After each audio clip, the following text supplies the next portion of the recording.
Let's just fucking start. Make sure everything is going on both. Pissed. So fucking pissed. So upset at the moment. Fucking...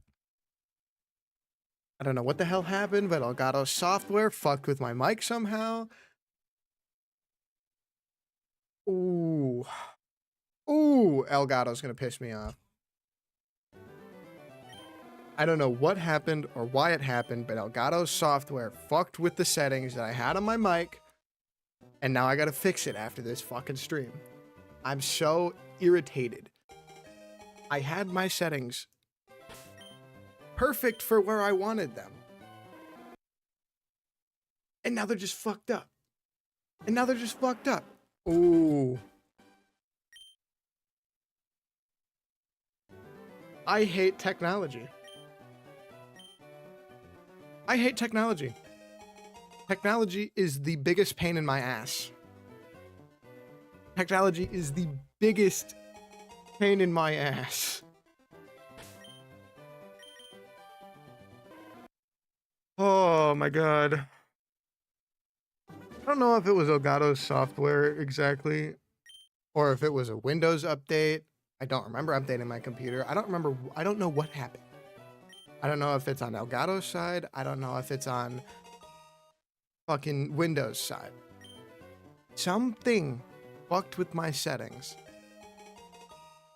And now I'm upset. Because now I have to go in and readjust everything, which was already a pain in the ass to figure out how to do.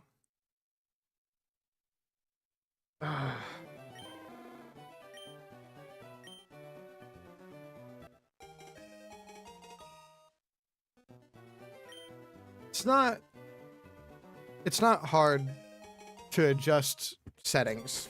It really isn't that hard. But dear Lord, is it a pain in the ass sometimes when you have things the exact way that you want them, and then something messes up the program or the software, or something messes with the settings. So the biggest pain in the ass.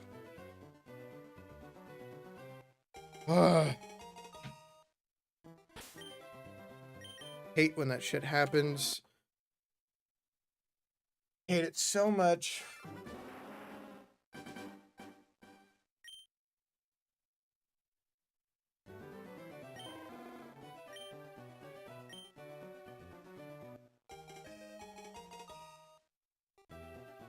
Oh my god.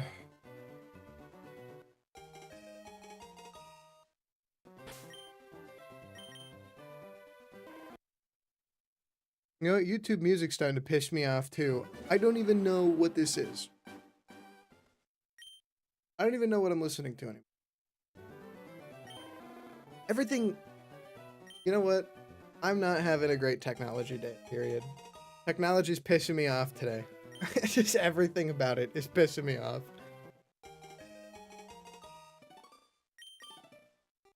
And you know what? This would be the day that I would get a shiny. I'm not saying I'm going to get a shiny because obviously I have no idea.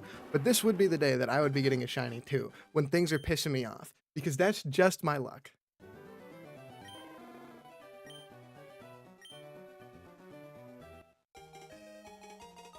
Good lord. YouTube Music does this thing where I have a set, like, YouTube Music should know the algorithm of music that I like to listen to, but it plays random things. And it makes me so mad because sometimes it does it while I'm at work. And that's the biggest pain in my ass. That is the biggest pain in my ass because I can't stop what I'm doing at work just to change my music. That would be counterproductive. And I can't be counterproductive because I'm on a timer. So I can't stop what I'm doing to change my music. So if I'm listening to a random playlist that's just on my homepage, not even a random playlist, but if I just click on a random song and then listen to the songs that just YouTube Music plays after that, half the time I don't even know the music that I'm listening to, and that's a problem. Because sometimes I just don't want to listen to my liked playlist or my liked music playlist or whatever you want to call it. Half the time I don't even want to listen to that. So I've actually resorted to just listening to like YouTube videos half the time when I'm at work.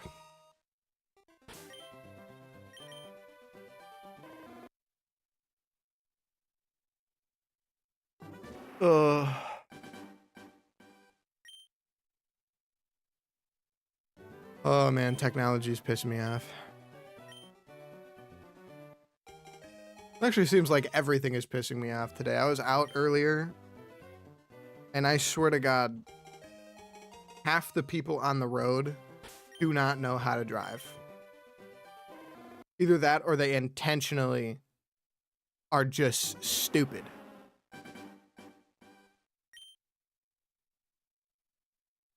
There is no universe where you need to be going 10 miles under the speed limit. There's no universe where you need to be going 5 miles under the speed limit, but there's no universe where you need to be going 10 miles under the speed limit. It doesn't... You know what? You know what? It is what it is. It is what it is. No point in complaining.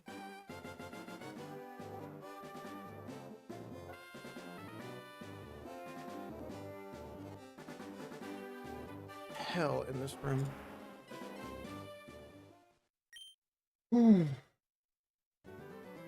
Not used to not wearing sweatshirts. I'm always wearing a sweatshirt.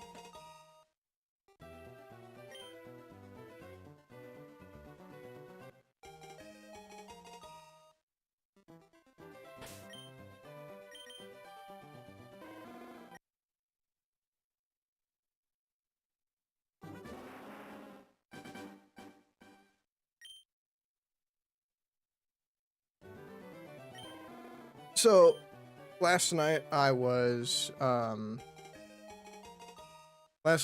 playing more Resident Evil Requiem, and I wanted to do some of the challenges. That way I could get some more points to buy stuff in the bonus shop. And I decided that I was gonna do a run where I did not use the blood collector and I did not use healing items at all. And I was playing through the game as fast as I could, casual difficulty, not hard. I was playing through the game as fast as I could, and in Resident Evil Requiem, as well as Resident Evil Biohazard, or Resident Evil 7, and I want to say even Resident Evil Village have challenges, has a challenge where you need to beat the game in under 4 hours. Honestly, I don't remember. It's been a while since I've played Resident Evil Village. But nonetheless, I did not think that I would beat Requiem in under 4 hours. You know, I've only played the game the one time, and that was over the course of like 5 or 6 days, which I ended up beating the game in 9.5 hours, my first playthrough. So the second playthrough that I did yesterday, I ended up beating the game in 3.5 hours.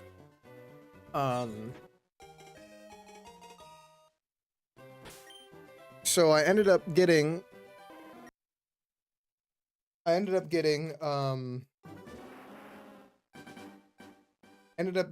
basically a triple run where I beat the game in under 4 hours. No healing items, and not using the blood collector. Which is, I wouldn't say incredibly hard to do, but there is quite a bit of difficulty to it, especially if you're not good at dodging damage. Because you only get a limited amount of free healing. As Grace, any steroid that you pick up is free healing. I believe there's only one steroid in the game. And you get 2 while playing as Leon, once when you get to Raccoon City, and once when you get to the section where you're on the motorcycle on the highway. This is the only free healing that you get throughout the game. I forgot to use my steroid as Grace, so I didn't even end up using that. And I was still able to beat the game in under 3.5 hours. But I could have saved, I would say, at least 10 minutes. Because I had to play through the game safely but quickly. Yeah, I had to play through the game safely but quickly because obviously I can't heal. I had to conserve ammo, so I was knifing a lot of the enemies for the most part with Grace, and even as Leon, I was knifing a lot of the enemies, but Leon has the tougher enemies in the game, so I was using a lot of shotgun and rifle ammo. And luckily you can actually craft ammo as Leon, but you can't craft ammo as Grace because you can't use the blood collector.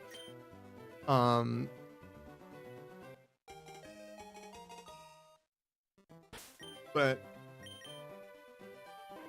either way, I think after I get done streaming here and after I get done recording the next episode of my Pokemon XD director's cut let's play, or not really a let's play, but a Nuzlocke, I think I'm going to start doing an insanity run.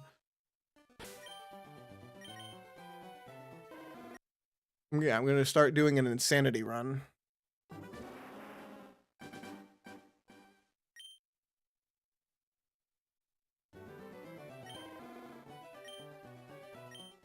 So, I'm looking forward to that. Not really, but I want to get all of the achievements on Requiem because I really enjoy the game a lot. And I want to continue to play the game. And I want more excuses to play the game because the game is fantastic. The game's fucking amazing. If you have not played it, or if you have not played any of the Resident Evil games, I recommend playing, well, actually most of them, if not all of them. I recommend playing, I recommend playing pretty much all of the Resident Evil. They're all fantastic games. But I do, if you have played the Resident Evil games and you have not played Requiem, I recommend playing Resident Evil Requiem because it is a fantastic game.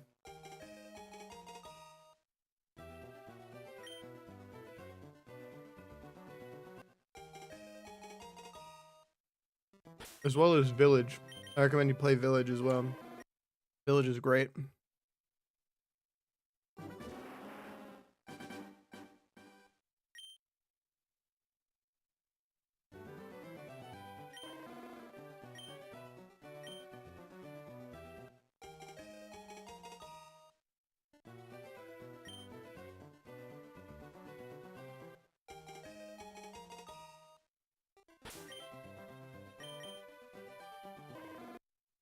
Oh yeah. So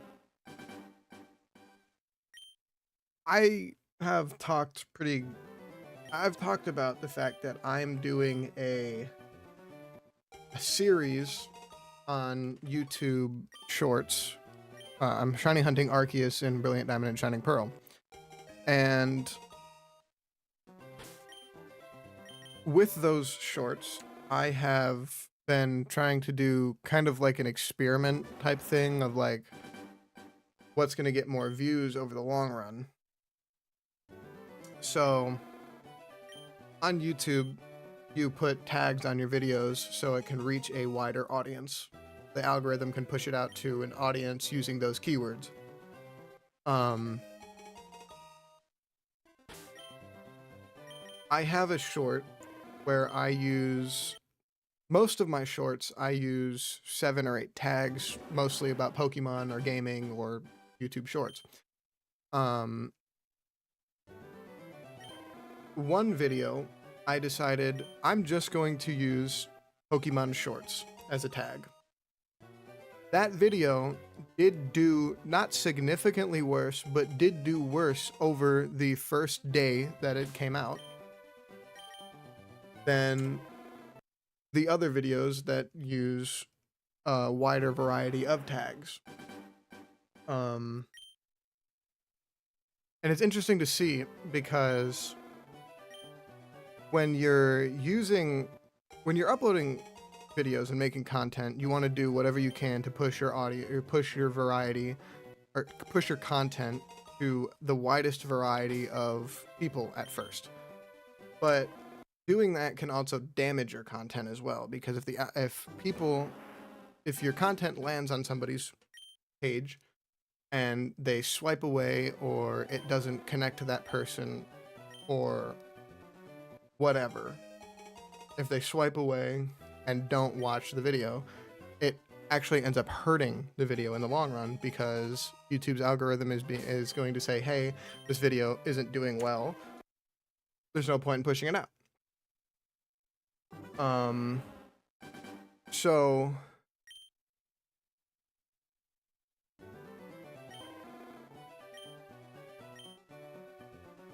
you want to use tags that relate to the content that you're making, but you also want to draw people in.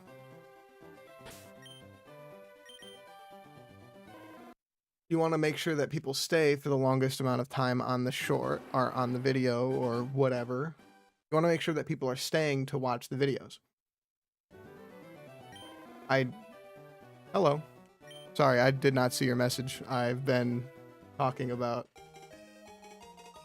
Yeah.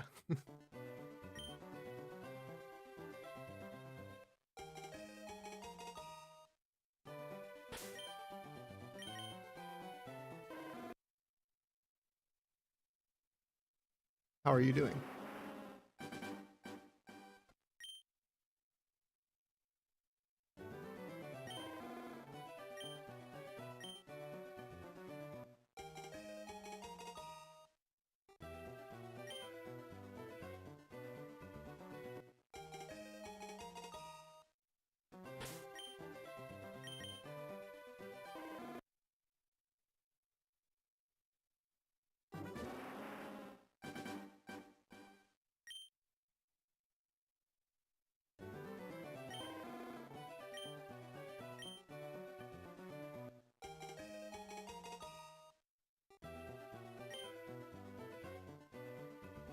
My mic picking up my fucking... I swear to God, if I click on OBS and my mic is not picking up my voice, I'm gonna be pissed. My mic is picking up my voice. We're good.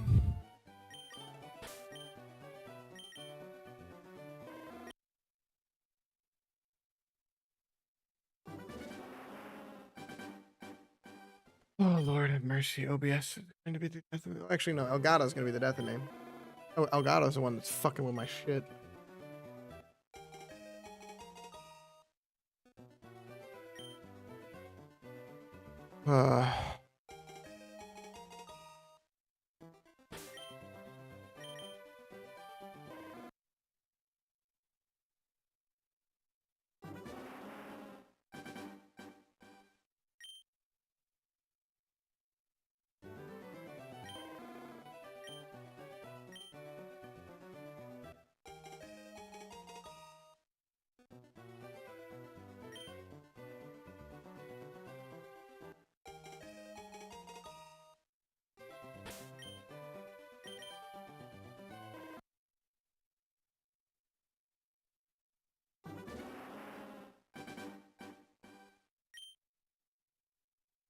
Only 20 minutes and I've gotten 40 more encounters.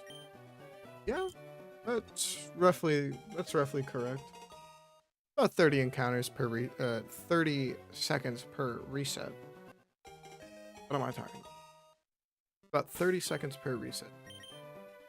Give or take, depending on how fast you're moving as well.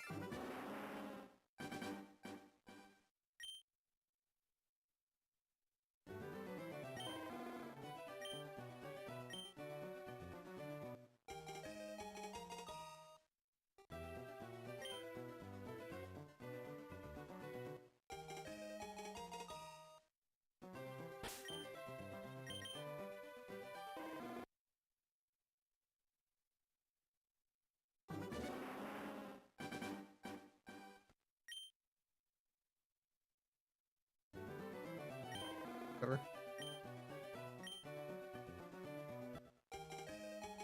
But anyway, back to what I was saying about the YouTube content. You want, yeah, if people are swiping away from your content, then it is going to, YouTube's algorithm is not going to push it out as much because your video is not doing well.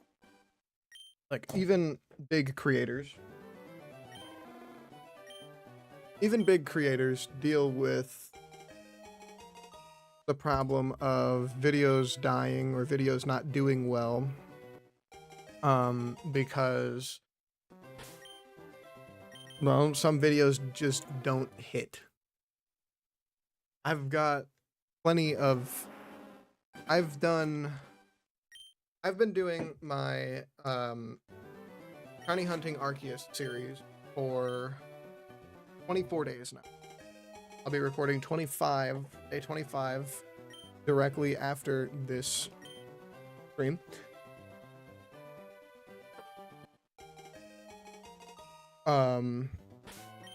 And most of my videos hit around 1,200 to 1,500 views. I have a few videos that are at 2,400, 2,500. I have one video that's over 3,000. But for the most part, they get about somewhere between 1,200 and 1,500 views, about 15 to 20 likes. That's roughly correct.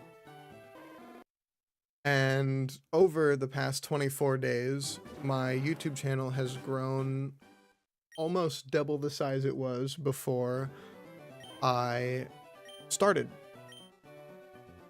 And I'm immensely thankful for that. My YouTube channel is at 100 subscribers now.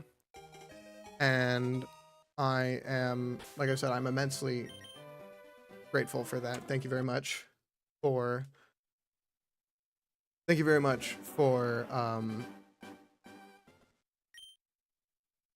watching the videos, I guess.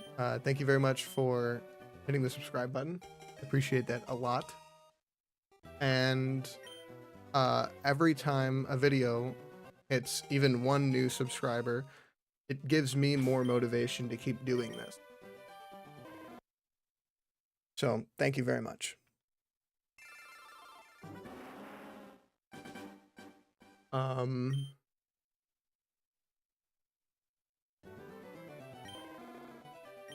Yeah. I've actually, even on Twitch, I've grown 2 new followers.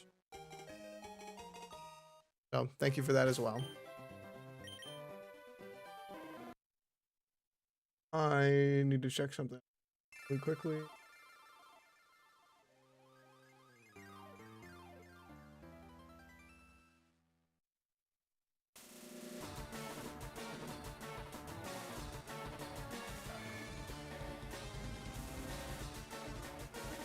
Second here.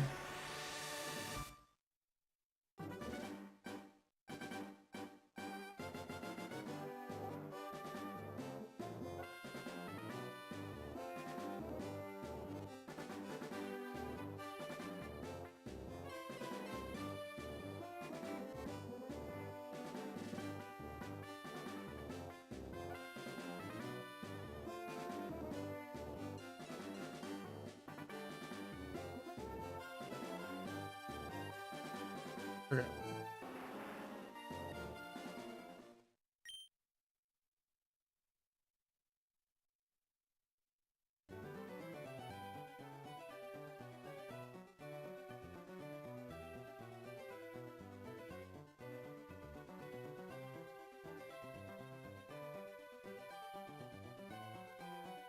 Okay.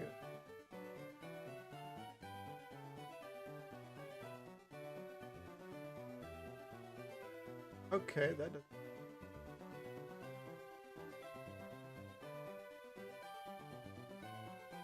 Whatever.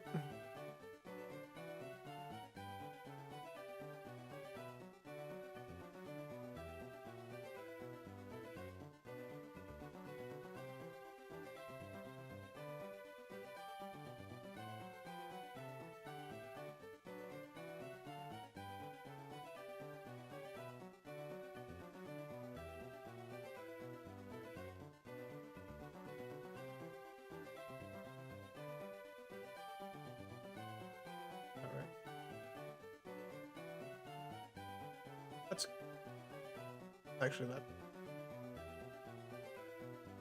Yeah.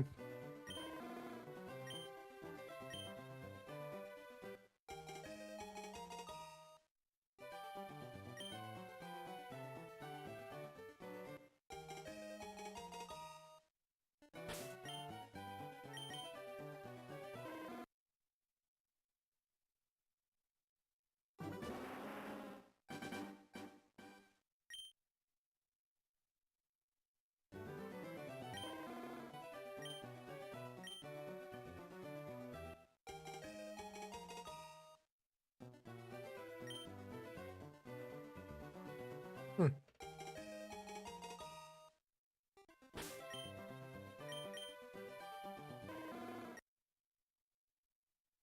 475. Because I had to do a little bit of adjusting, I actually lost a little.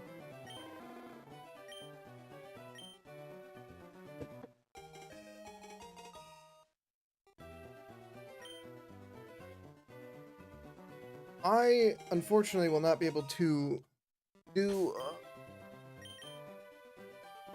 Unfortunately, over the next coming week, I will not be able to do a lot of streaming. I will have like 2 free days. Well, actually, no. Next week, I'm gonna have 1 free day. So I'm hoping. I don't know if I hope I get called off on tomorrow, but if I do get called off tomorrow, I'll stream again because I have to work on Saturday. I'm off on Sunday, and then I'm working all of next week. So I'm actually getting Thursdays added back to my schedule. A Thursday, which is a normal day that I stream, actually won't be able. I won't be able to stream on Thursday because, well, I'm gonna be working on Thursday again.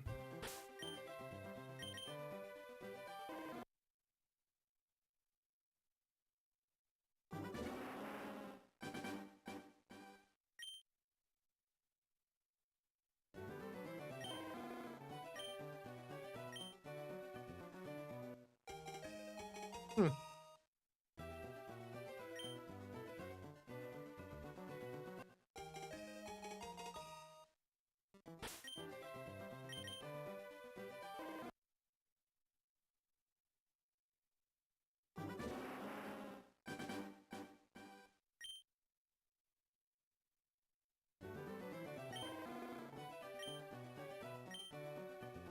I'm actually struggling to find conversation topic right now.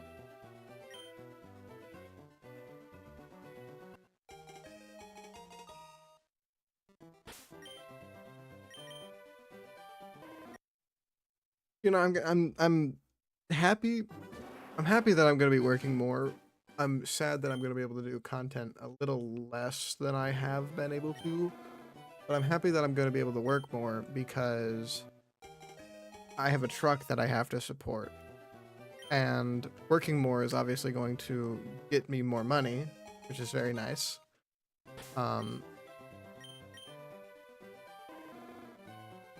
Working more is going to be able to get me more money. That way I can actually put more money into my truck because I still got to do my ball joints. I still have to do my suspension. I need to do shocks and struts, which is only part of the suspension. I gotta do my back brake drums. I gotta do a back tail light. I gotta do a front headlight.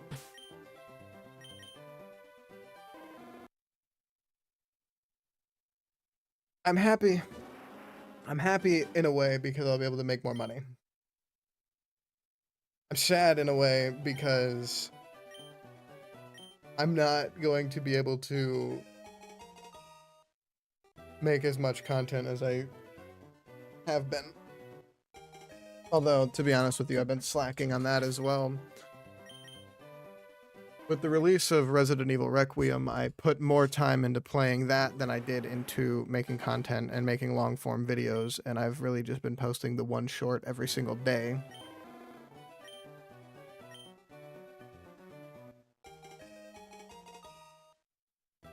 And I need to put out more shorts. Realistically, I need to put out more shorts.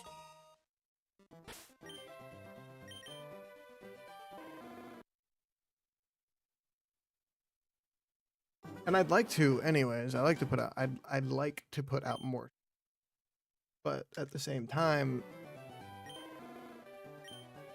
you gotta find the time to do it. Editing is a decently long process for most videos. Then especially with long form content, you have to create. You gotta make thumbnails. You gotta do other stuff like that.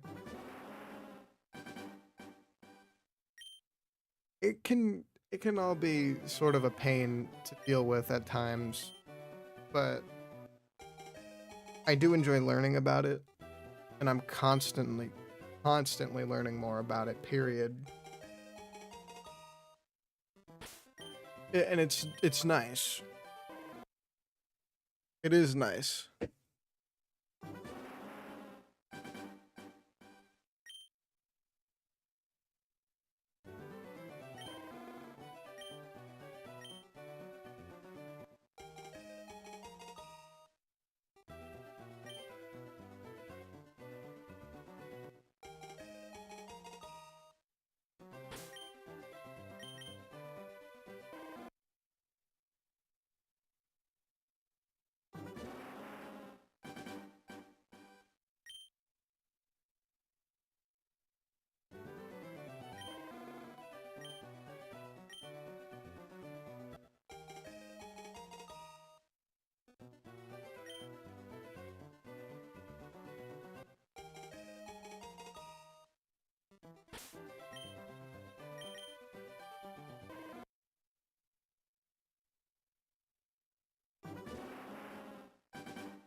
I love the old Gen 3 music, man. I love the old Pokemon music in general. Obviously, as somebody who's played Pokemon for my entire life, I just really enjoy the older Pokemon music, especially Gen 5's music. Gen 5 has some really good music, and Gen 5 has Undella Town, Gen 5 has Dressvale City, Gen 5 has the Team Plasma theme. But I really like the old first generation Gen 3-ish music. You know, I like Pallet Town, I like Pewter City. I like the route music for this game. I like the bike music for this game. Lavender Town. Lavender Town is a classic. The old Pokemon music is just great. And even the newer stuff isn't bad. Even the newer stuff is actually pretty good. But that's one thing that Pokemon does knock out of the park for most, if not all of their games, is the music. The music and the composition for the music.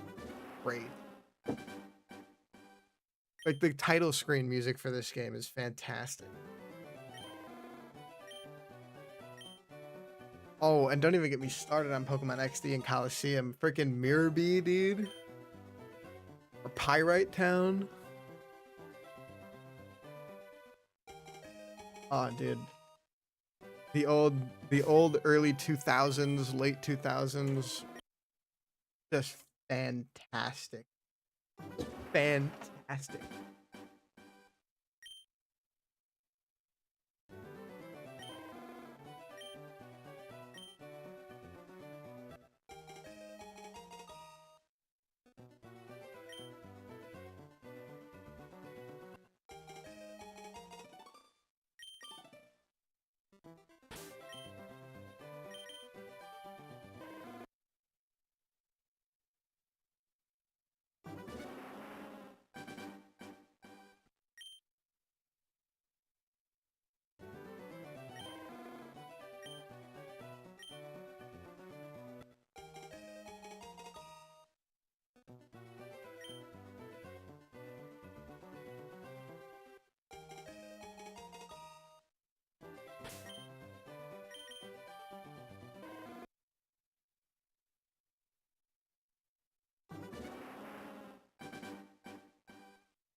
Coming up on 500 soft resets already.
How's it going?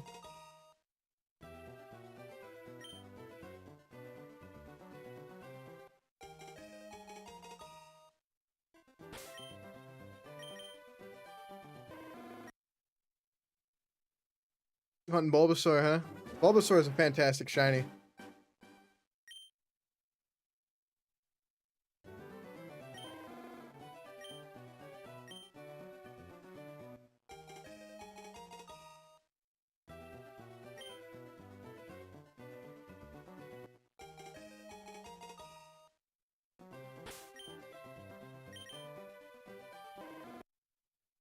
But yeah. Overall, Charmander is a pretty overrated Pokemon. I would agree with you, but I just like Charmander shiny, honestly. And I've always wanted a shiny Charizard that I actually hunted and not just found in Pokemon Go or something.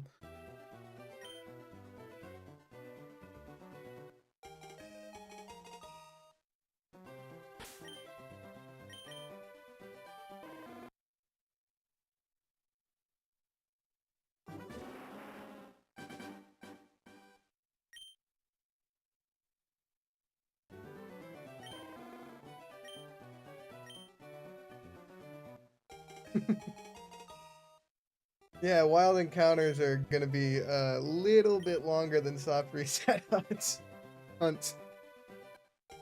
Shiny Ghastly is really good. Shiny Haunter's good. Shiny Gengar is so bad, it's not funny. I actually don't know what Shiny Staryu looks like, I'll be honest. I know what most shiny I know what most shiny Pokemon look like, but Staryu's not one of them. You like Gengar's shiny? It's so bland.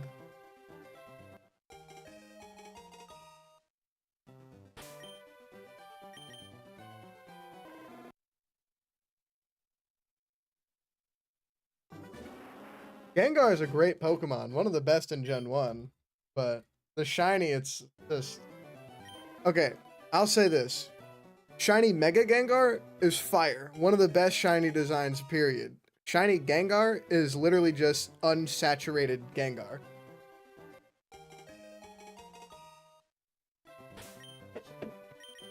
I would say the same thing about shiny or Garchomp.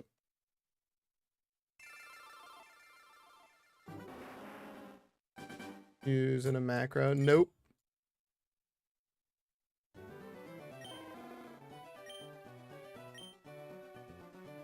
I got the controller in my hand and I'm button mashing to get through all the dialogue.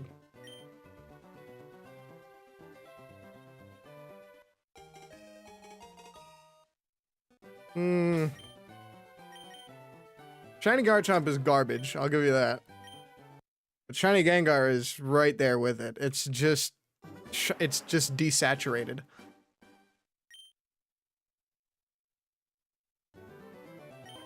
If you want to know a really good shiny, go look at Shiny Charizard from Generation 2, Gold, Silver, and Crystal. That's a fantastic shiny.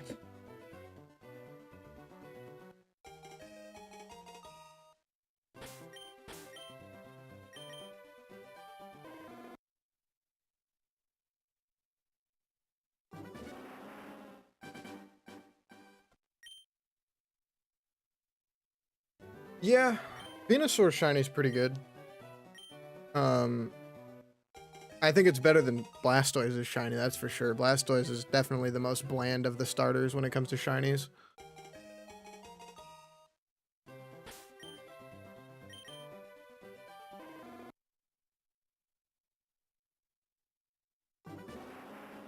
How many resets are you at for Bulbasaur? Forgot to ask. Honestly, I don't really know what I'm doing with this.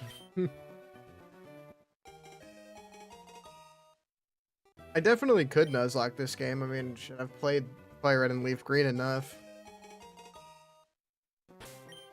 But if I were to do a... I haven't counted, but I'm over 1,000. Oof.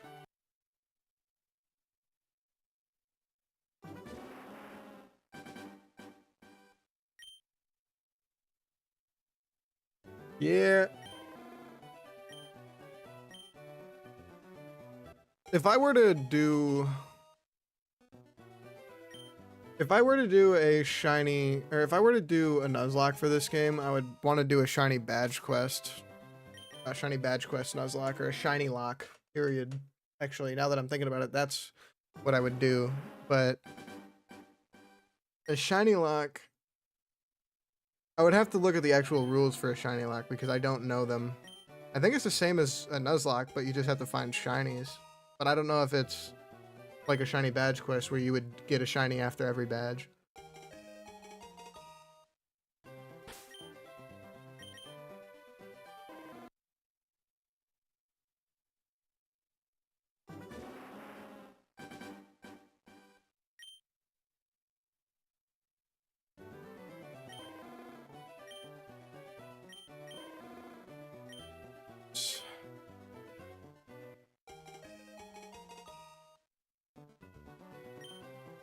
What's your favorite shiny?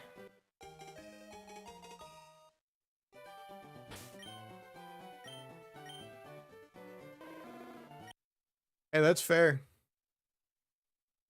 I'm obviously I'm talking to people as they come up in my Twitch and my YouTube chats, but I'm also watching a YouTube video on the side of it. So I have ADHD though, so it's kind of hard for me to pay attention to one thing at a time. Hey, shiny Victini, goated shiny. Roblox Pokemon, huh? Hey, I fuck with shiny shiny Victini though. Shiny Victini is a goated shiny.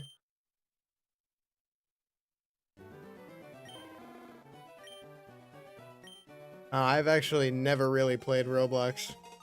I've played it a few times with some of my friends, but never really like that. If I wanted to play a Pokemon game, I would just load one up on my Game Boy or on my 3DS or something like that. I have had every single Pokemon generation since they released.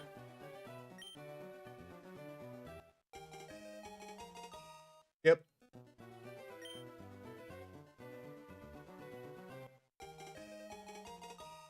Pokemon is my #1 favorite franchise of all time.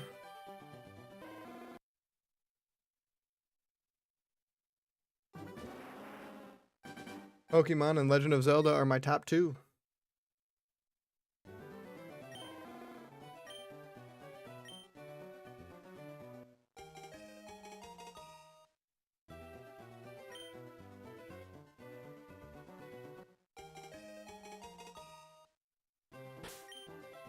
Actually, now that I'm thinking about it, I don't think I've ever taken more than a couple of months break from playing Pokemon in my entire life. I think I've always played Pokemon at every major milestone in my life.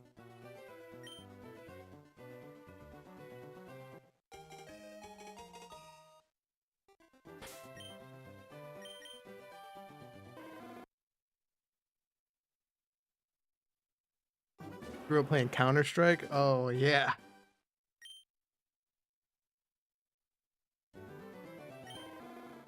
Cyberpunk, I actually never played Cyberpunk 2077, or I think there's more than just 2077, but I never played 2077 or any of the games if there were more. I've played Counter-Strike a few times though. I'm not good at it.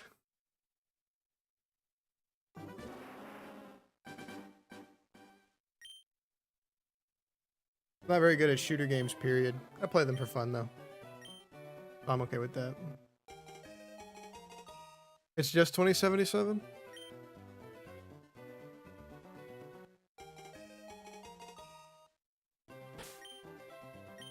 They'll probably end up making more. 2077 was a hit. Well, after its initial launch, because it was extremely buggy on launch, if I remember correctly.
How many Pokemon games have you played? Is this your first one, or, well, first mainline game?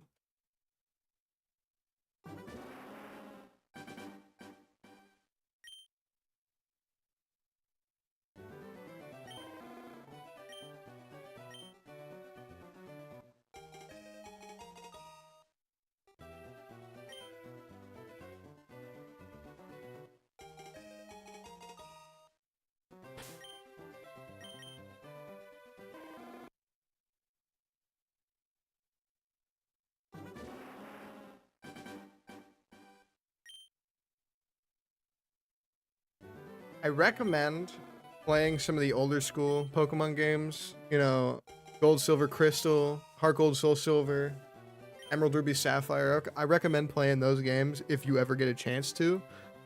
Sword and Shield gets a lot of unnecessary hate.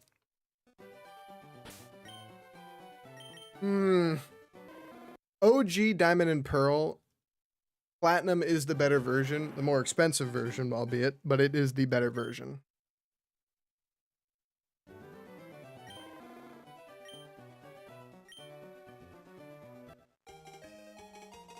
Fair enough. But Platinum would be the better version if you were going to play Diamond and Pearl, just because Diamond and Pearl are extremely fucking slow.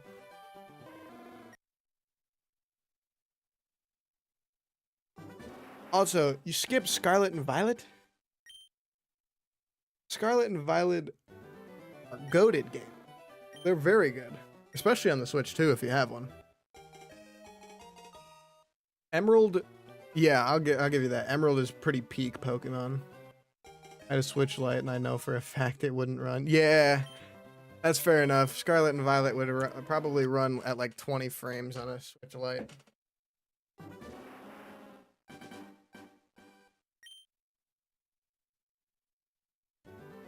That's actually, it's kind of funny because Scarlet and Violet don't run very well on the original Switch, but Legends ZA runs just fine on the Switch.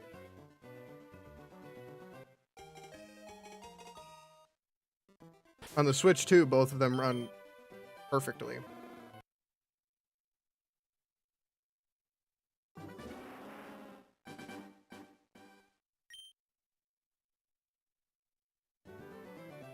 Even areas that were notorious for like game stutters and lags in Scarlet and Violet on the original Switch run just fine. There is a area in Scarlet and Violet called the Tag Tree Thicket that got nicknamed the Lag Tree Thicket because how bad it would make the system run.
I like these older hunts. Even though these games are the old shiny odds, I like these older hunts because you can already expect that it's going to be a longer hunt, so you can really just relax and chill for a little bit while hunting these mons.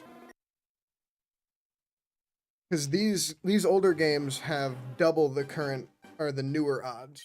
So instead of having 1 in 4,096 odds to find a shiny, you have 1 in 8,192 odds.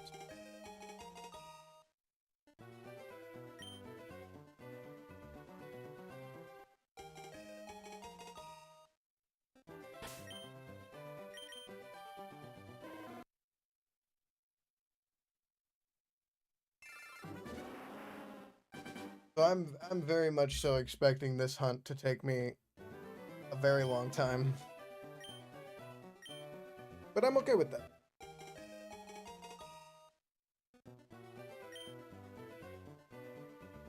Yep, that's the unfortunate reality when it comes to hunting in these older games. You're gonna put a lot of time, so get comfortable. I've got plenty of hunts that are slated for this game. Obviously the starters, I want to do Snorlax, I want to do the legendary birds, Mewtwo, Ho-Oh, Lugia, Deoxys, possibly a few extras. Most likely I won't do any random encounters though.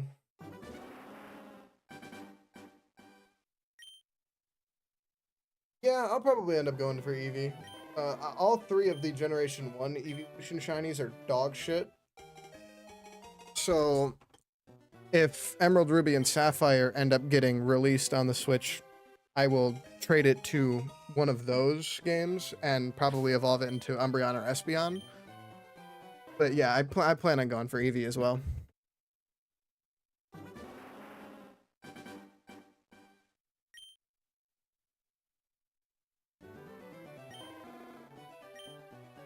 Okay. I take that back. Vaporeon's shiny is pretty good. gonna try for the dogs too, or is it? Fuck no. Absolutely not.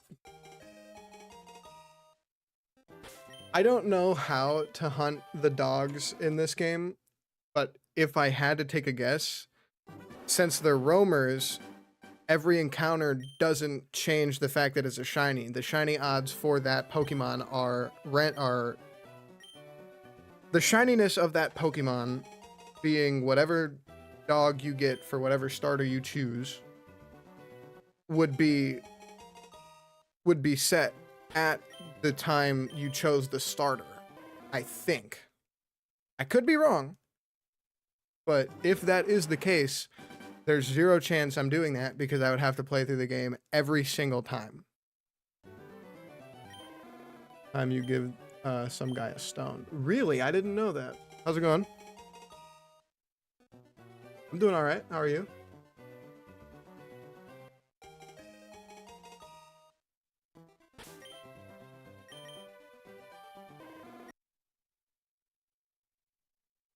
If that is the case, though, my day's going all right.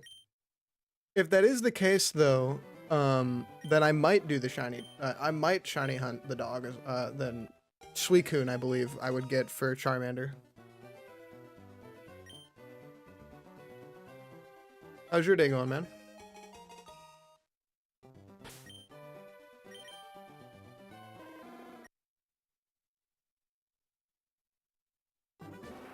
Definitely not the most brutal hunt in all of Pokemon. There are way more brutal hunts in Pokemon. I can say this. Jirachi, Wishmaker Jirachi is a terrible fucking hunt. Takes forever. Manaphy, the original Manaphy egg, that one takes forever. There's way more brutal hunts than the dogs in this game. But it's gotta be up there. I'm glad your day is doing good.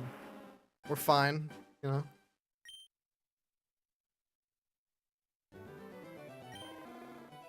What's the ooh. Okay, so the steps to get the Wishmaker Jirachi are actually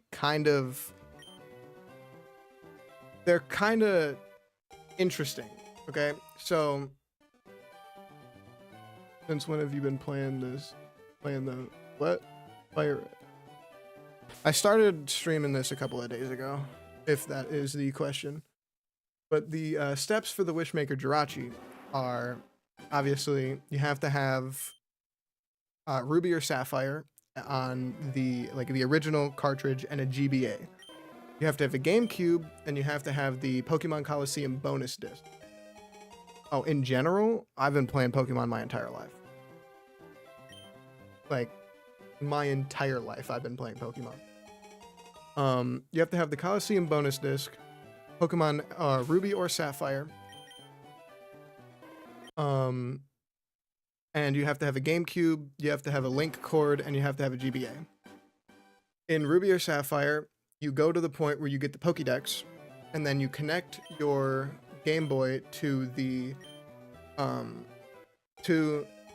GameCube via the Link. Things are going up playing this.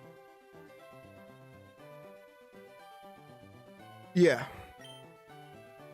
To your GameCube, and then you would load up the Jirachi, the Coliseum bonus disc, and you then go to the section where you would get the Jirachi, and you boot that up, go through the steps that it takes you through, and then the Jirachi is then put into your game. And you can reset for that, but the resets take as long as like 15-20 minutes, because every time that you do that, you have to restart the game, re-get your starter, replay through the entire game until you get up to the point where you get the Pokédex, and do that over and over and over and over and over until you get the shiny. It's a terrible hunt. It sucks. But it's one hunt that I do want to do eventually. I literally just bought a new copy. Well, definitely not new, but I just bought an authentic copy of Pokemon Sapphire to do that hunt specifically. But there's also other Pokemon. Oh yeah, for sure. But there's also other Pokemon that I do want to hunt in Sapphire. Like, I want to hunt Kyogre. I want to hunt Rayquaza.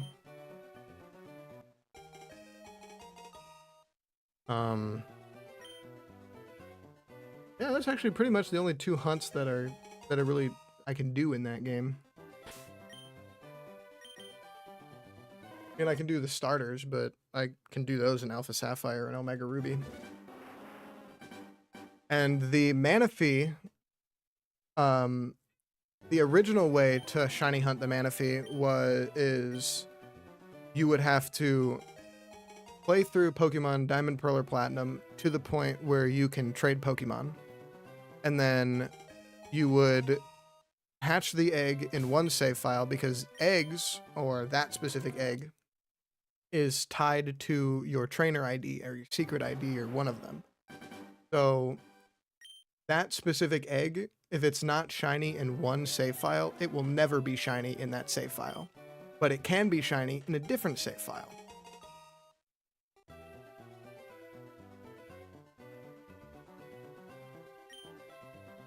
So what you would do is play through Diamond, Pearl, or Platinum until you get to the point where you can trade, hatch the egg. If it's not shiny in that save file, you would trade it to a different save file. If it's not shiny in that save file, you would trade it to a different save file. It's an egregiously long hunt. It's brutal. It sucks. But there is a way now that you can forego that. There's a way to glitch the game to change your secret ID by following some glitch or something that I do not personally know how to do. Then you talk to a specific NPC at the Elite Four, and you see all the glitches for this game. Yeah, I know most of the glitches for pretty much Generation 1 to Generation 3. I know most of them, just because of how long I've been playing the game. But back to what I was saying about the Manaphy egg. There is a way to... Basically, there's a way to change your secret ID. That way you can hatch the Manaphy egg. If it's not shiny, talk to the guy, change your secret ID, hatch it again, and so on and so forth until you get the shiny.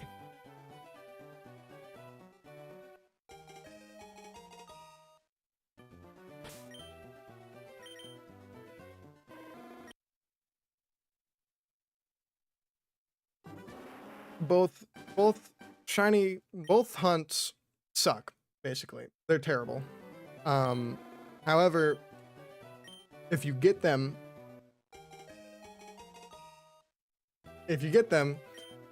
it's nice. And unfortunately, there are some hunts that are literally impossible. You can't do... I don't think Shiny Victini... Can't do Shiny Victini because the only way to encounter a Victini is the Liberty Pass in Black and White. Over 2K, how about you? At about 551 encounters. About to be on 552 encounters. Yeah. Shiny Victini is impossible to get because the only way to get it is the Liberty Pass from Black and White, and that Victini is Shiny Lock. Can't get it anymore. You can't get it, period, actually. The Shiny Lock was never actually really even used until about Generation 5, now that I'm thinking about it. Because going back even to Generation 4... Going back to Generation 4, you could hunt, if you found a way to get the Azure Flute, or, you know, the Void Glitch to get to Arceus or Shaman or Darkrai or whatever. All of those Pokemon in Generation 4 you can shiny hunt, All the Pokemon in Generation 3 you can shiny hunt. All the Pokemon in Generation 2 you can shiny hunt. You can even actually shiny hunt in Generation 1 if you know the specific stats for the Pokemon for it to be a shiny.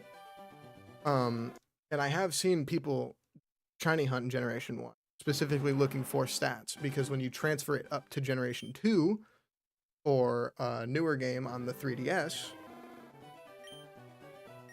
it will be a shiny. I don't know any of the stats for any of the Pokemon to be shiny in Generation 1, so I will never do a Generation 1 shiny hunt because, well, honestly, fuck that. That sounds terrible. Because I think the shiny odds are even different in Generation 1.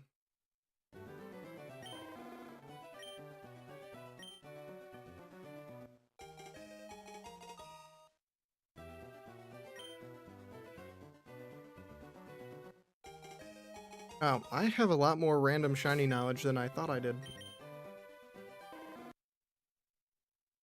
I mean, I guess it just comes from years of playing the game and looking up and doing research and all that type of stuff.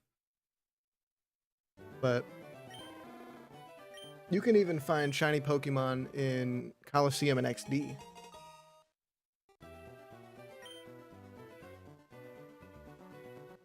Okay.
How's it going?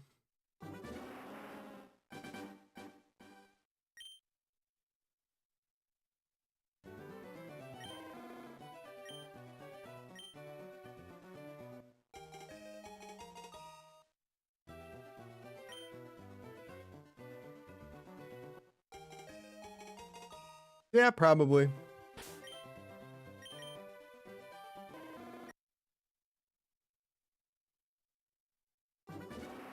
That would be appreciated. I always appreciate talking to people.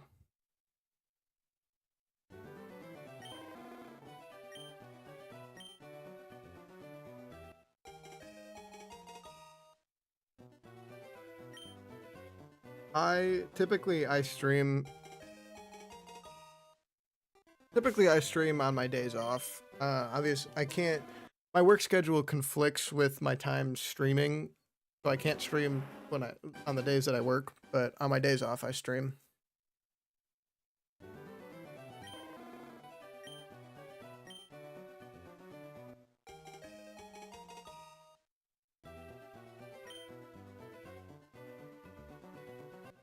I am a factory worker.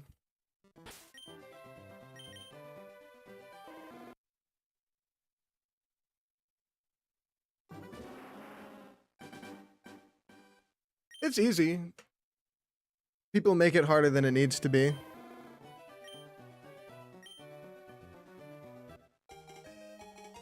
Pisses me off too, because when you work with somebody that makes your job unnecessarily hard, it's just like, go home. I'll do this shit by myself. Just go home.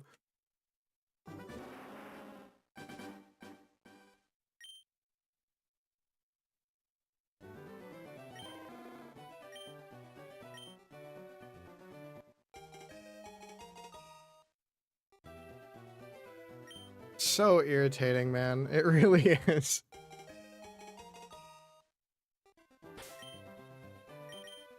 Because you can explain how to do your job to somebody in the easiest way possible to do that job, and they still somehow don't get it. Everybody learns differently. I get that. But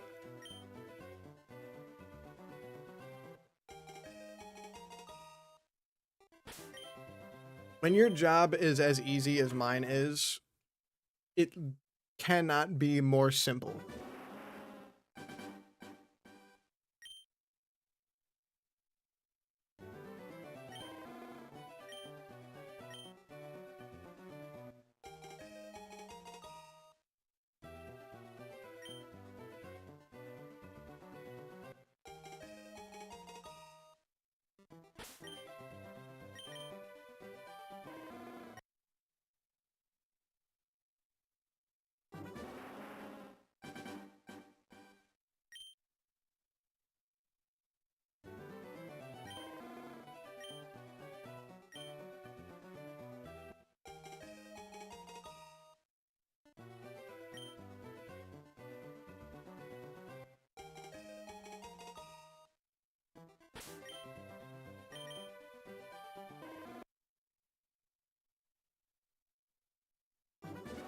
Here's a random question. What do you think of the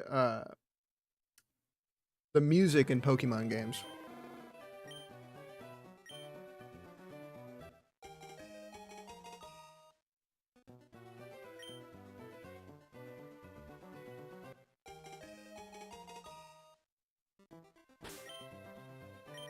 I agree.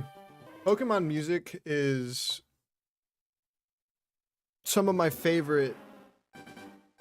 Pokemon music is some of my favorite background music for video games.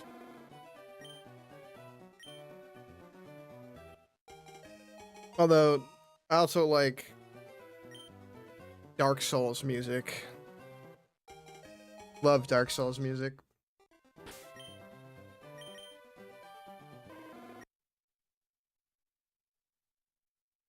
I love Dark Souls games, period, honestly. Dark Souls is another one of my favorite franchises. Yeah. I've never actually played Stardew, but I do know some of the Stardew Valley background music.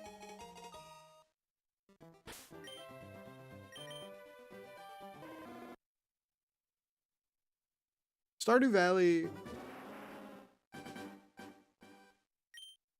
I play a game like Stardew Valley. It's called Fields of Mystria. I stream it every now and then. Some of the music in that game is really good too. Honestly, some indie games have really good music.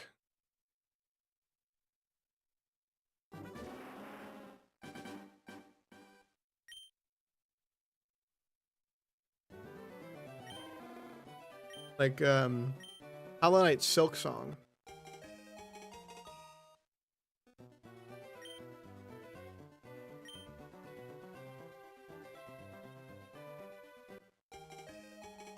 What do you mean agenda pushing? You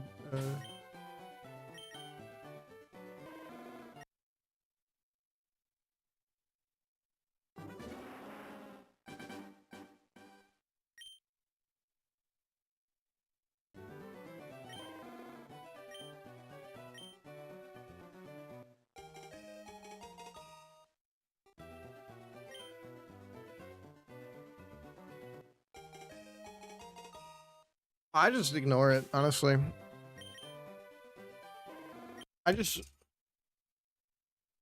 When it comes to video games, I just play the video game and I have fun playing the way that I want to play.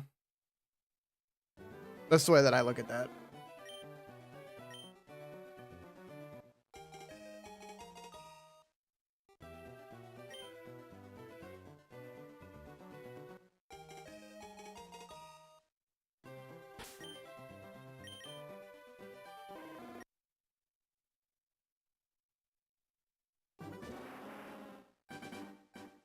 Video games for me are an escape from the world. Like, one of the reasons why I like Pokemon.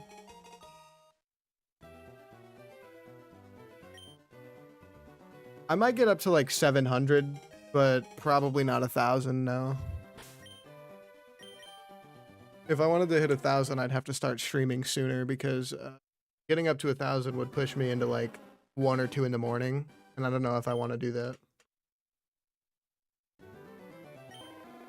Well, no, it would probably push me to about midnight now that I'm thinking about it. These resets are actually pretty easy. I don't know.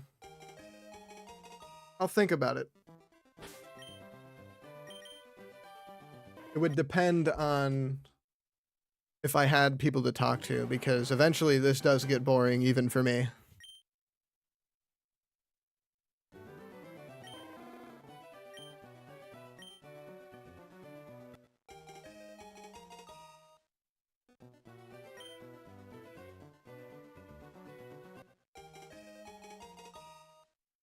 Hey, I mean, there's no issue with that.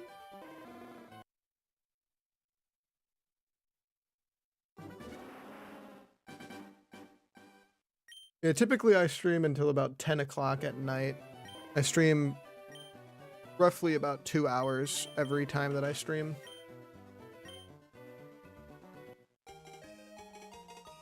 Yes, Eastern.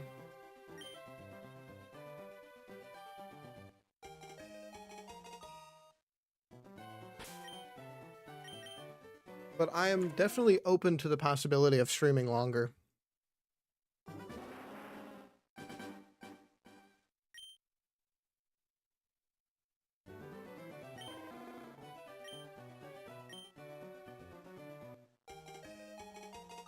I appreciate that.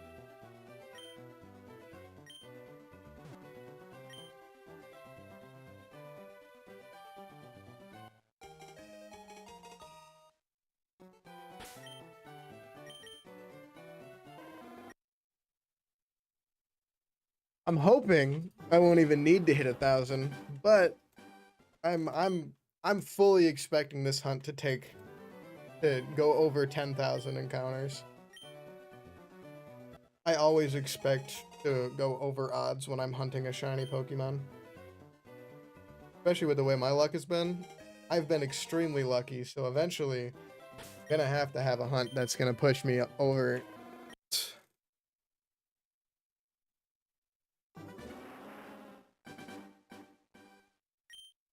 Most of my shiny hunts have been wildly under odds.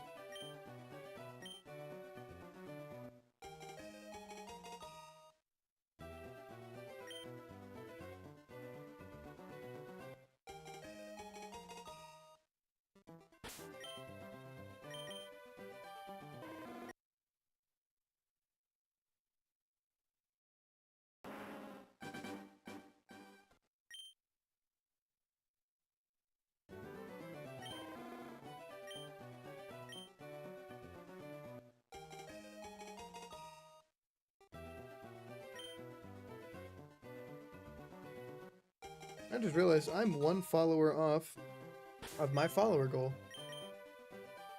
Awesome.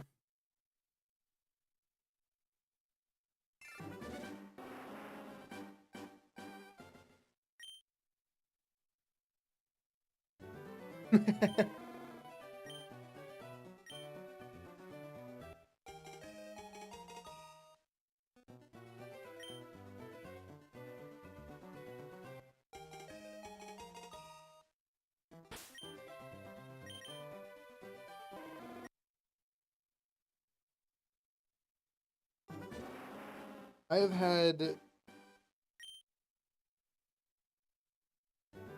have had more growth in content creation. Do you think the best nature for gold is? Okay, so that's a loaded question because there's multiple ways that you can look at it. See, Bulbasaur is a grass poison type. And because of that, it is a physical and a special Pokemon. So grass type in Generation 3 is special, but poison type in Generation 3 is physical. Poison type, to my knowledge, doesn't have the greatest moves in Generation 3. I would have to do more research on it. I'm not 100% sure.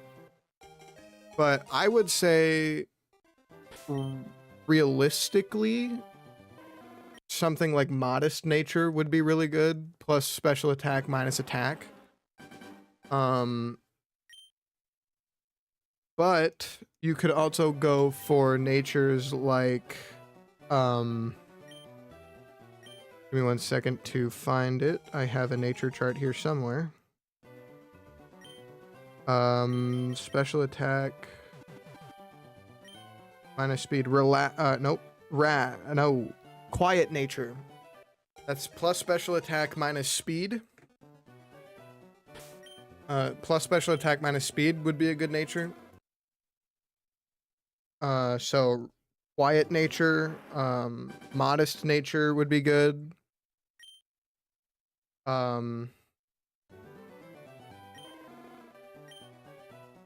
Yeah.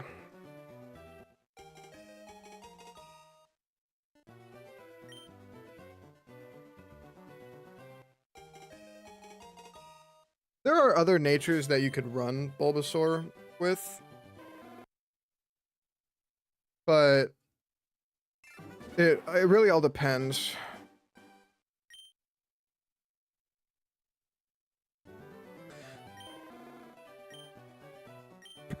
Gen 3 and prior generations don't have the physical special split, so running Pokemon back in the day is actually a lot different than running Pokemon now.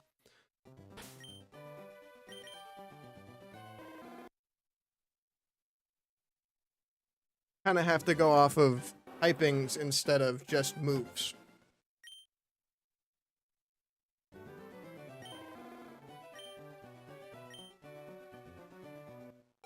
Let me look at Venusaur's base stats, because I'm curious.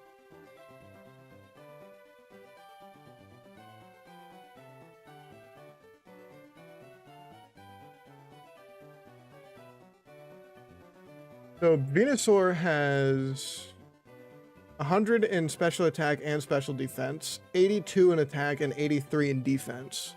80 in speed, that's actually quite a bit faster than I thought it was. So realistically, you could go plus special attack minus special defense nature. You could go plus special attack minus attack, plus special attack minus speed. If you wanted to run it more as a poison type, you could run I don't know why you'd want to run it as a poison type. The only poison type move it really learns is Sludge Bomb by TM, which is actually Fire Red and Leaf Green. Yeah, Sludge Bomb by TM. If you wanted to run it as a poison type Pokemon rather than a grass type Pokemon, you could run Adamant. I definitely would not run it as an adamant mon myself, though. I feel like that is definitely a bad idea.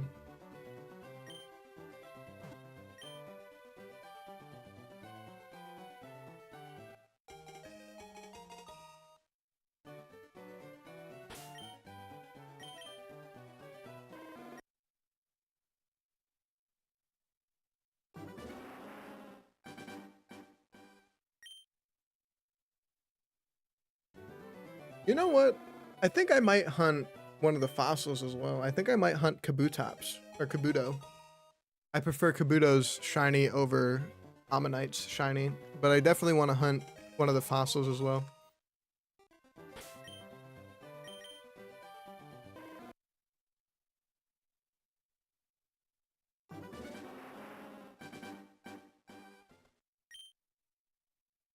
It could be. It could be. Gonna do Porygon as well.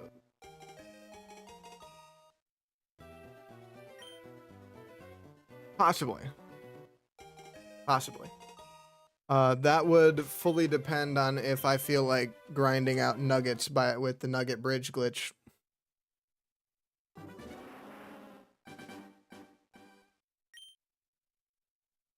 Although a shiny Porygon in Generation 3 would look really good. Because I don't know about you, but me personally, I think shiny sprites look a lot better than shiny models do nowadays. Like, the older games are just a lot more vibrant.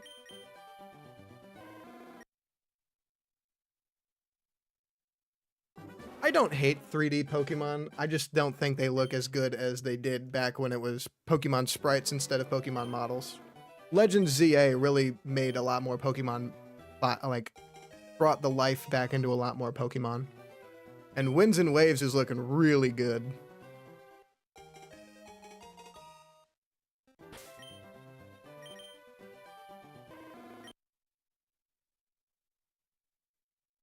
Oh, Gekua, no doubt about it. The water gecko, for sure. That thing is sick.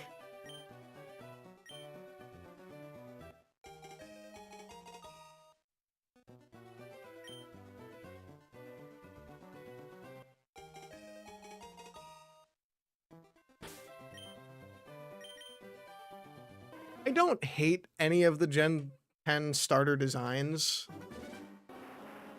personally, but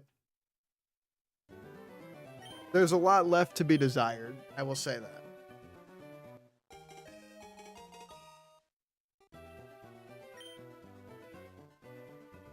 I would say Gen 3 starters were peak. I think Gen 4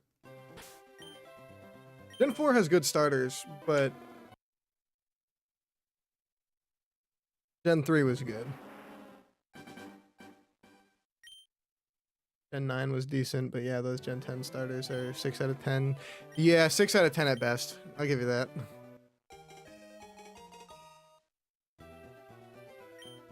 I'm gonna get a lot of... I would get a lot of slander for saying this online. Gen 5 starters are like bottom of the barrel. I don't like any of them. Samurot's garbage, Embor's design is terrible, and Superior is only good because of its ability.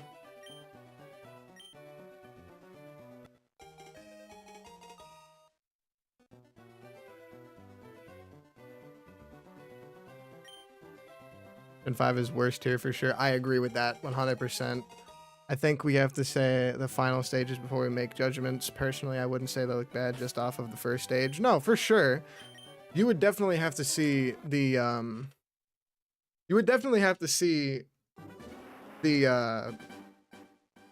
the middle stages and final stages. But if we're talking about the Gen 10 starters, which I think we are here, the Gen 10 starters definitely have a lot left to be desired. That's all I'm saying.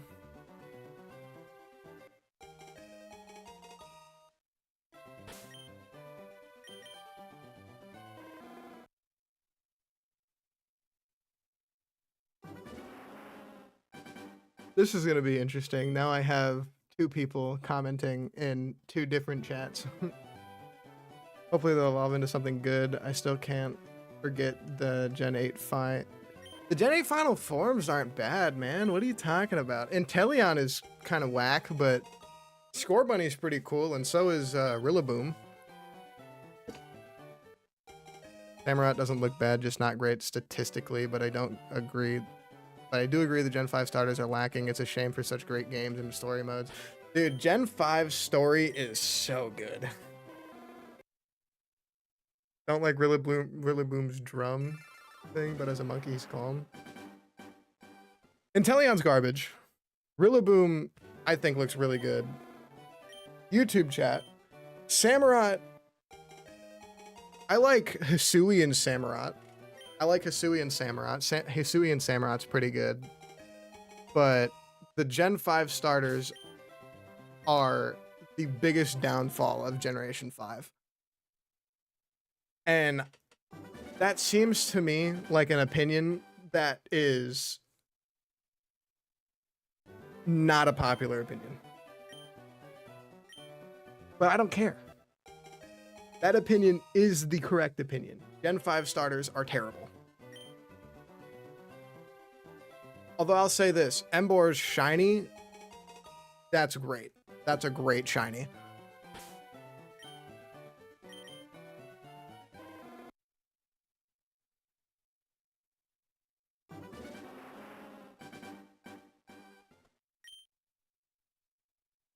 Not a big fan of Gen 6 either. Froakie is cool, but Chespin and Fennekin are... Yeah, Chespin is my least favorite starter, period.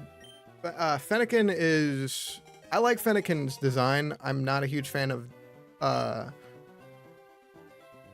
What the hell is the middle evolution? I'm not a huge fan of the middle evolution, and I'm not a huge fan of Delphox's design.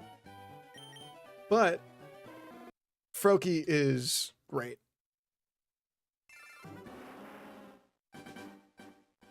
Mega Delphox is cool. You know, I don't actually think I have Delphox's Mega Stone. And I'm not even sure if you can still get it. I have not played competitive Legend ZA in a while.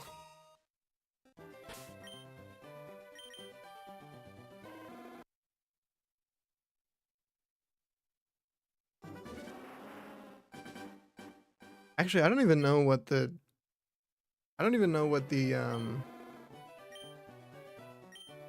starters.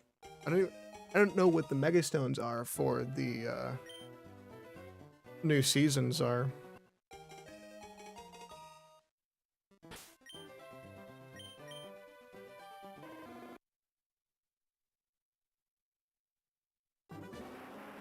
They're good when to starters mostly. Yeah, that's what I thought.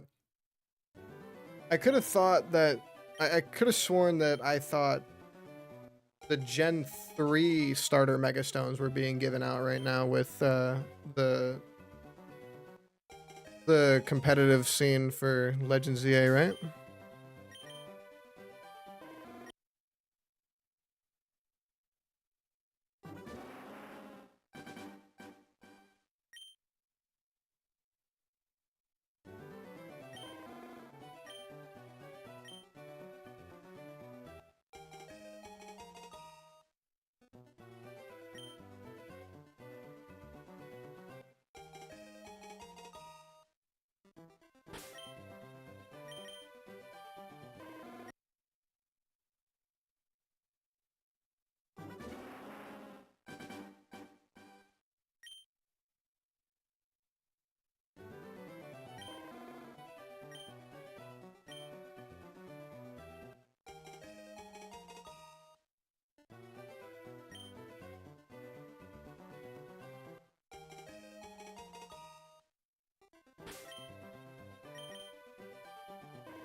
Mm-hmm.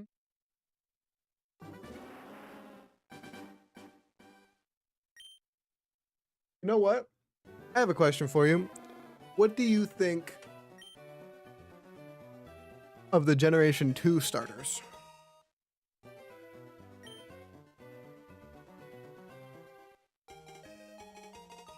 This is where me and most people disagree.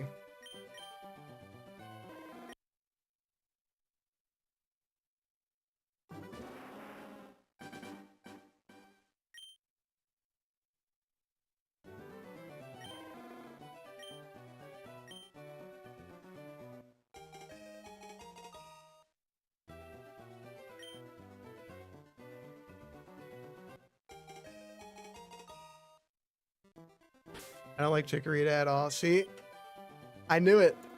That's where me and you are going to have to disagree. Chikorita is not a bad Pokemon.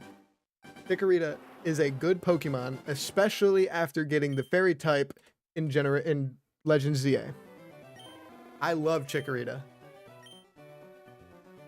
I think Typhlosion is cool, but only as a sprite, and Totodile is solid. And perhaps 6. Totodile is the best one for sure.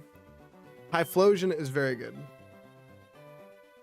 The only fan in the world was identified. Hey, you know what?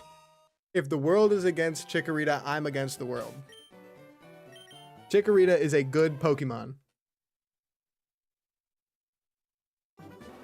It just sucks because Chikorita is not a good Pokemon in Generation 2. The gyms are set up against him.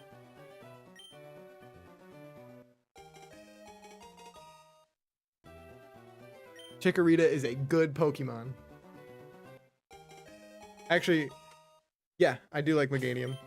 Meganium's Mega Evolution, giving Meganium the Fairy type made Meganium a fucking powerhouse.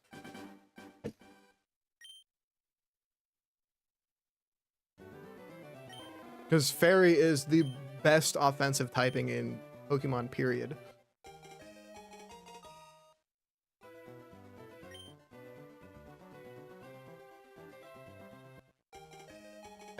I think Meganium is based off of a dinosaur.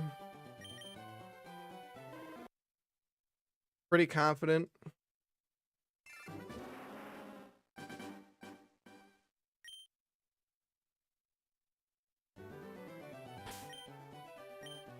Damn it.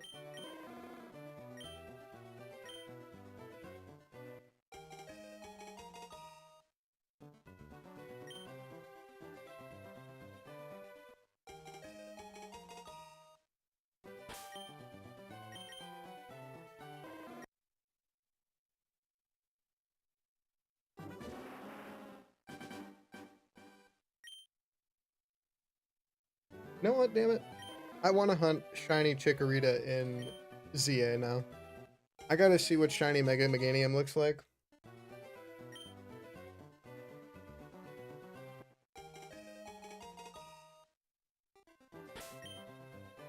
Yeah, I know.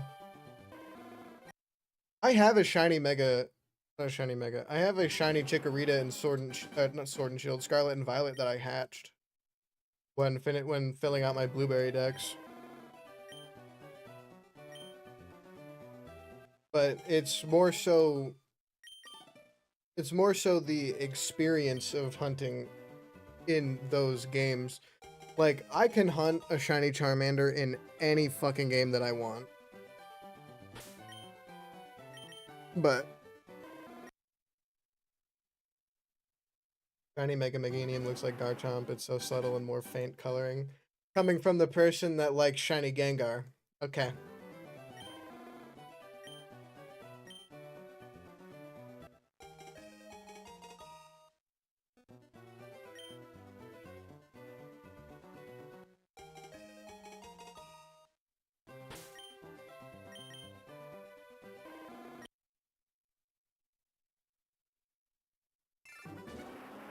I really hope that I don't reset over this shiny Charmander. I've done that before. I've reset over shiny Bulbasaur before. In these games.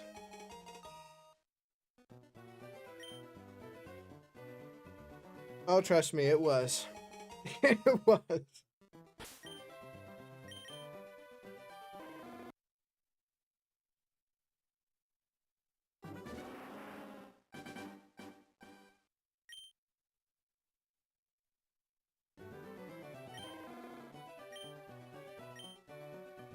Oh, fucking soft resetting over any shiny is heartbreaking, period. Sucks.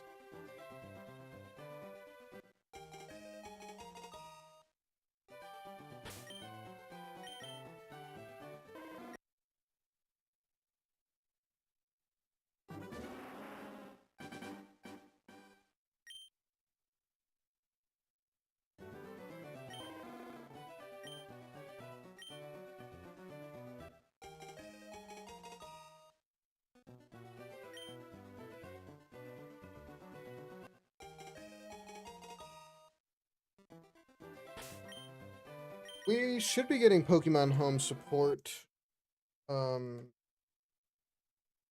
next month, as well as Legends ZA.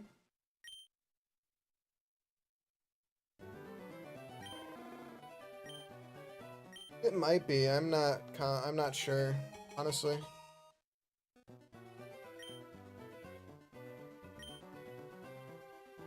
I did not watch the Nintendo Direct, so if it said anything about it being one way, I do not know.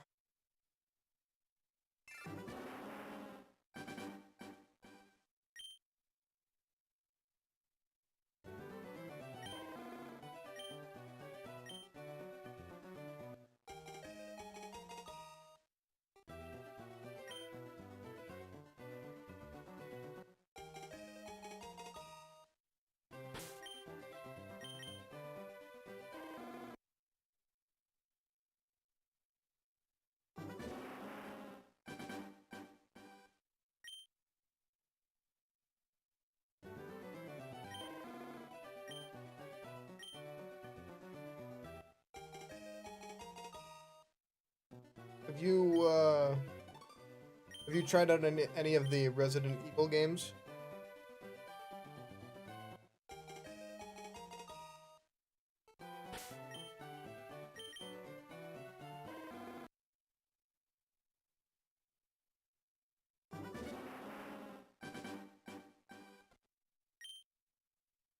I recommend this. I know I was gonna. Dude, me and you fucking both. Me and you both, man. I love Resident Evil. I've actually beaten. I beat Requiem 2 days ago, and then last night I did a speed run. I beat it in 3.5 hours. But my backlog of games is just ridiculous, man. Most of the Resident Evil games are actually quite short. There's roughly 9 to 12 hours of gameplay if you're looking for everything. But it is well worth the money. Resident Evil Requiem is fantastic.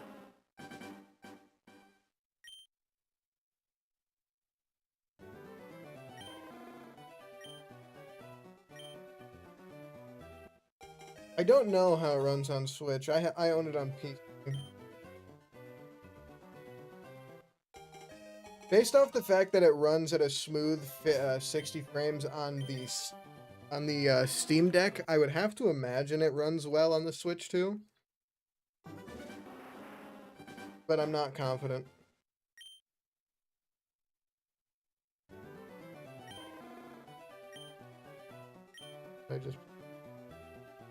That's true. That's true. I have a Switch. I have a Switch, a PC, and a PlayStation. So I can play pretty much whatever I want on whatever console that I want, as long as it's on that console.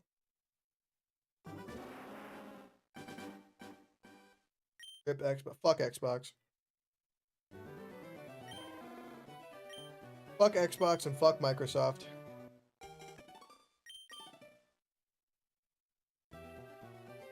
Part of the reason Xbox is a large contributor to the reason that there is a massive RAM shortage. Pumped billions of dollars into AI. Fuck them.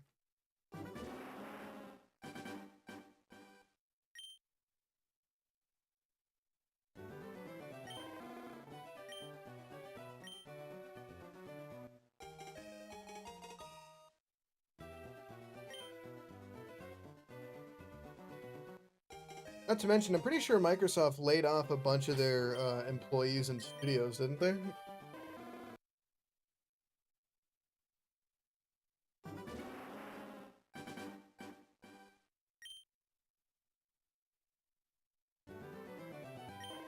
why they do it.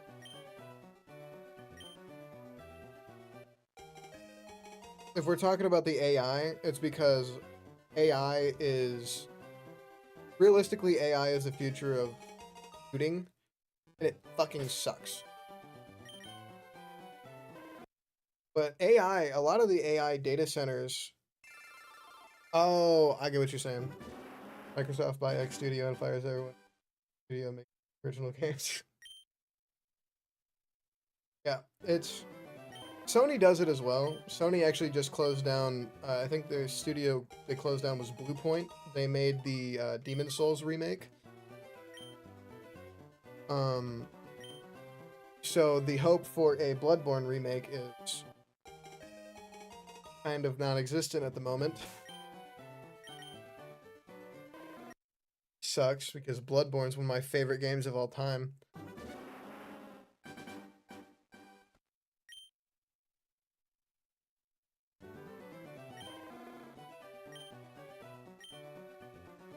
But yeah, Xbox is a massive culprit of buying studios and then laying people off.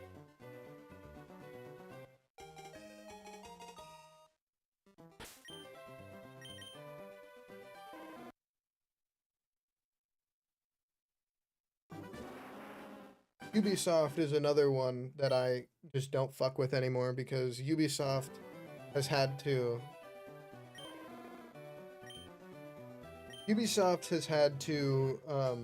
lay people off. Yeah, exactly why they have to lay people off, because they're going bankrupt. Want to know why they're going bankrupt? Because they keep making stupid fucking decisions. Ubisoft has a series, an old series, albeit, but a series called Prince of Persia. The Prince of Persia games are fantastic, and they were set to remake. Yeah, but Assassin's Creed's fucking dying. Ubisoft, Prince of Persia, they were set to make a remake of Prince of Persia: The Sands of Time, which would have printed money. I'm talking about millions and millions of dollars. And they stopped the development of the game. After years of the game being in development and being pushed back, they stopped the development of the game and canceled the remake. Ubisoft is one of the stupidest AAA companies, period.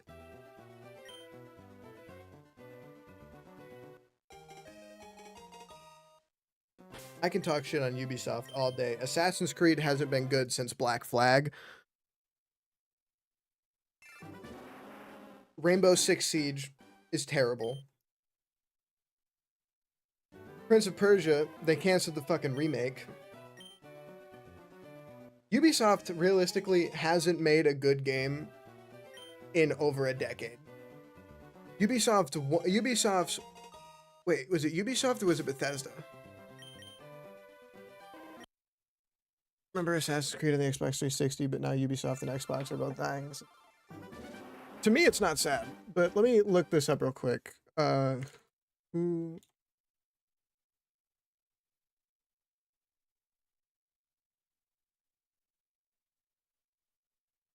it Ubisoft or was it okay, so it was Bethesda. I'm wrong. It was Bethesda. I was about to bash Starfield. I was about to bash Ubisoft for Starfield, but that would be unfair because Ubisoft did not make Starfield.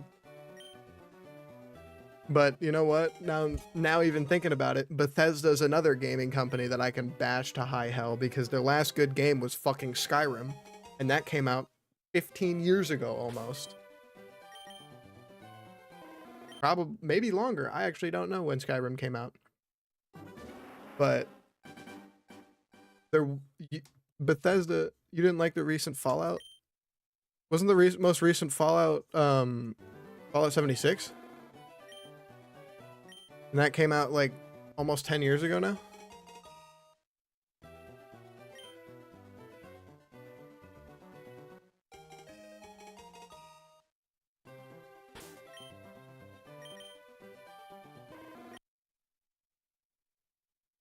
Although, you know what?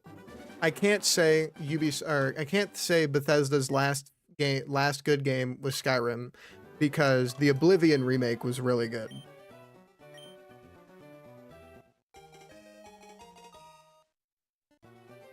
But Bethesda's one big hitter.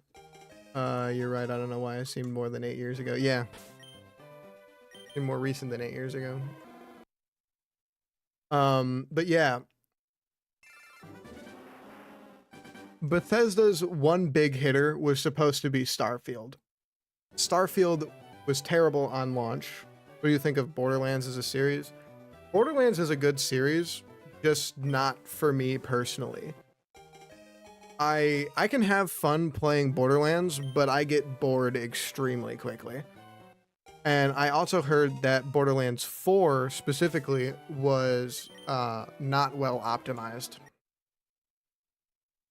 And that's the sad truth about most video games nowadays. They're just not well optimized. Like Sword and Shield could have ran way, or not Sword and Shield, Scarlet and Violet could have ran way better, but it wasn't optimized. 3 more than 4. I think Borderlands 2 is widely considered the best Borderlands game, correct?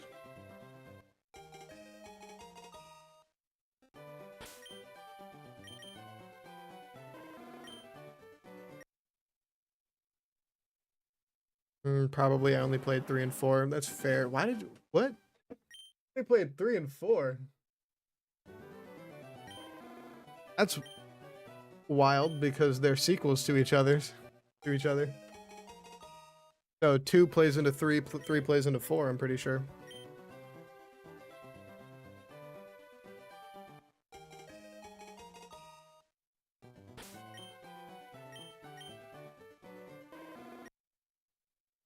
Yeah, but you can do them standalone too. There are new characters and stuff. That's fair.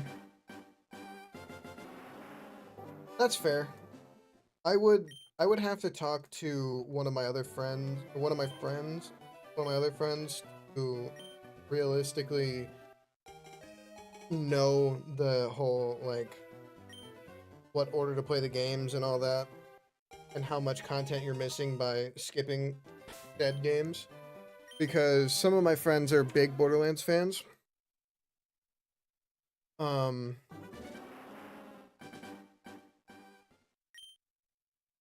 But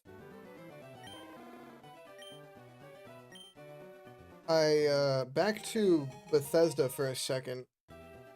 I'm pretty sure Bethesda is remaking New Vegas and 3, aren't they? Fallout?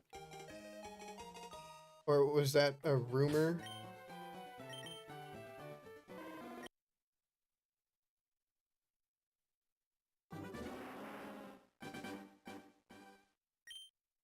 I thought they were working on 5, Fallout 5.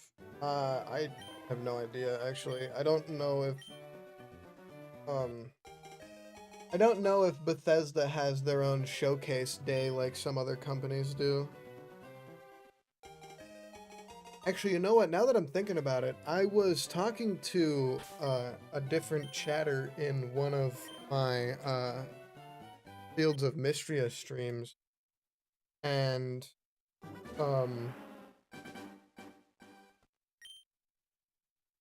we were talking about the the possibility of Fallout New Vegas getting a remake. He said, and I actually kind of backed him up on this, Fallout New Vegas is one of those games that until we see it, there's only bad news to come out of a Fallout New Vegas remake. Because Fallout New Vegas was such a good game that a remake would realistically just be a worse version of the game. It also all just depends on how they actually do it.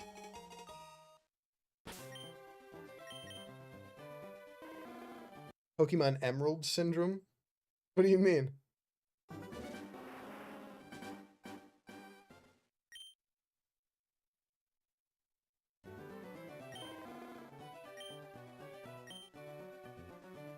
So good, any remakes would just be chopped.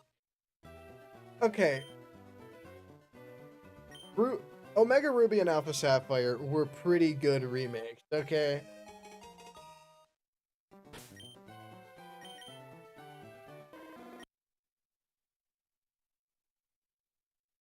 I know they're not really Emerald remakes, but they're Gen 3 remakes.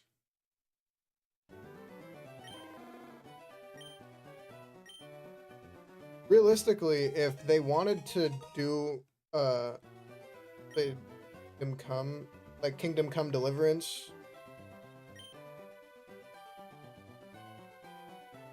realistically, if they wanted to remake Fallout New Vegas, they should, instead of doing a remake, they should do a remaster and just update the textures to be modern. I've never played Kingdom Come Deliverance or Kingdom Come Deliverance 2. But yes, I actually recently, last year, I started to get into the Fire Emblem franchise. I wanted to play the games in order of the release of the American releases. So I started with the original Fire Emblem. I have not beaten it yet because the damn game is so slow. Three Houses, Fire Emblem Three Houses. Is that one of the DS games or is that one of the Switch games? Because I know, let's see, there's Fire Emblem The Sacred Stones. I think there's a Wii game. There's Fire Emblem Path of Radiance on the GameCube. Then you go into the DS games, which I don't know of what their names are. So I'm assuming it's a DS game or a Switch.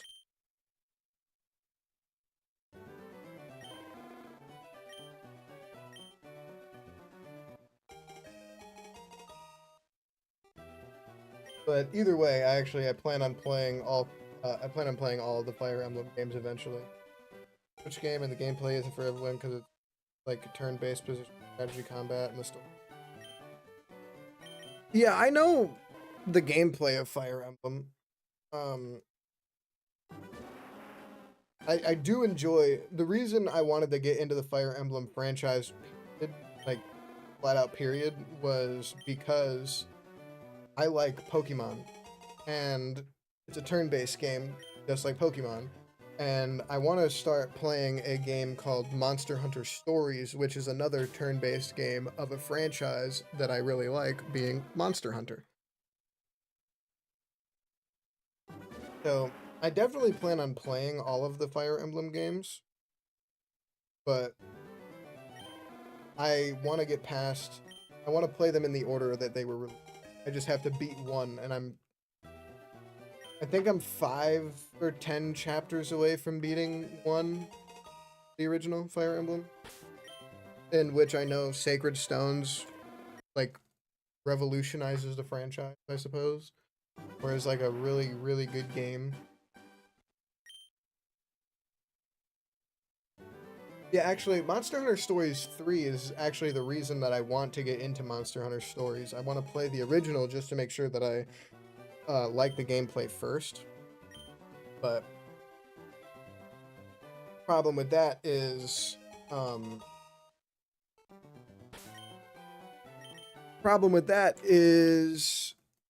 the backlog of games that I have is gigantic.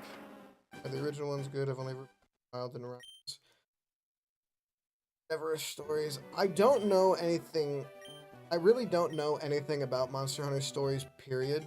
But all of the Monster Hunter games are relatively similar in a sense. Monster Hunter started as a very niche game, and it still is a very niche game. So the oldest Monster Hunter game that I played was Monster Hunter Generations, which was a remake of Monster Hunter Generations, I believe. Monster Hunter World is a fantastic game. I recommend playing that. It is, gameplay-wise, Monster Hunter World is a prequel to Monster Hunter Wild. And Monster Hunter Rise is a sequel to the gameplay of Monster Hunter Generations Ultimate. So whereas World gets a little fancier with its combat, Rise keeps it a little more simple and old school. And yes, Iceborne was a fantastic DLC. I can't wait for master rank in Wilds.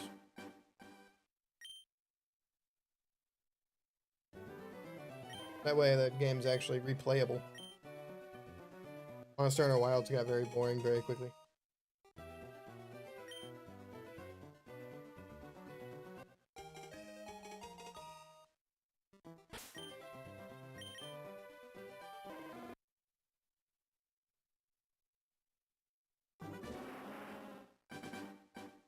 I think in Monster Hunter Wilds, I stopped playing any call World.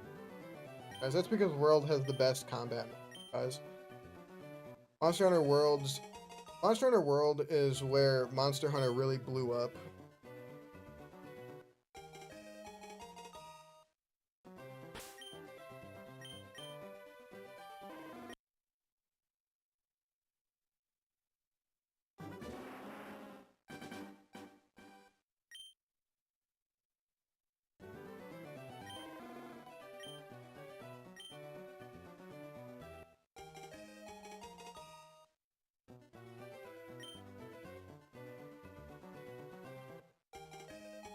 I've speed ran a few games. I'm not very good at speed running.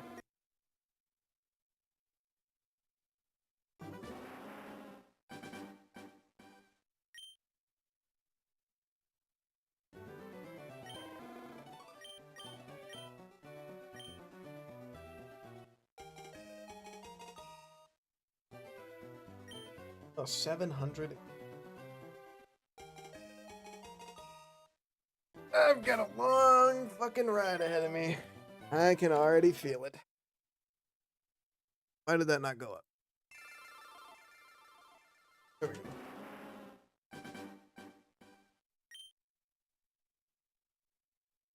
I already know that out of the hunts that I have planned in this game, there are some that are going to take way longer than others. And I am 100% expecting one to go well over.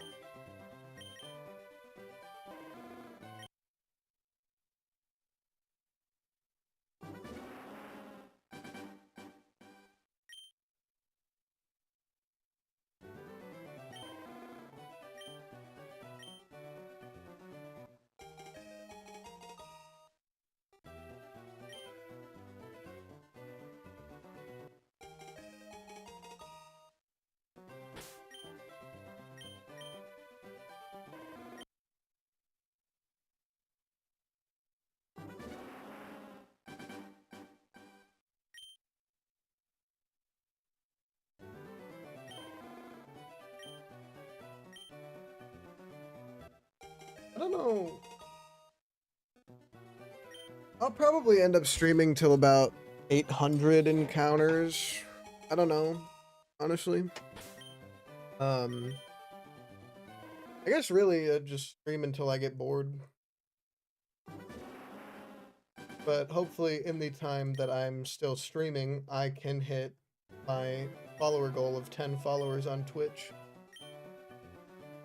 Because I just woke up today to my YouTube channel hitting 100 subscribers. So hitting 100 subscribers and 10 followers on Twitch would be a successful day in my book.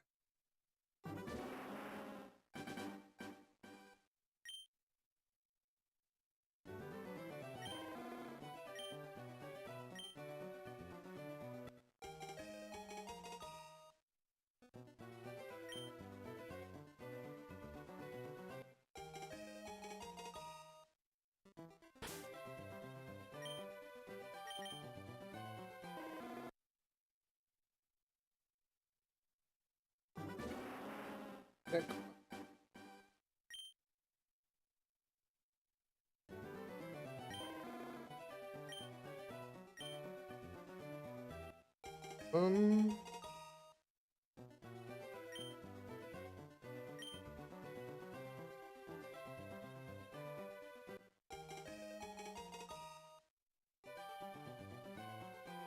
You know, with the YouTube Shorts series that I've been doing, I've been hunting Arceus on a YouTube short series. With that, I have at least 7 videos of the 24 in the series that I have currently. I have at least 7 videos with people telling me that Arceus is shiny locked in Brilliant Diamond and Shining Pearl. And I just have to constantly tell people, no, it is not. I'm happy for the engagement though. Even if it is, you know, the same thing over and over and over again. I'm happy for the engagement.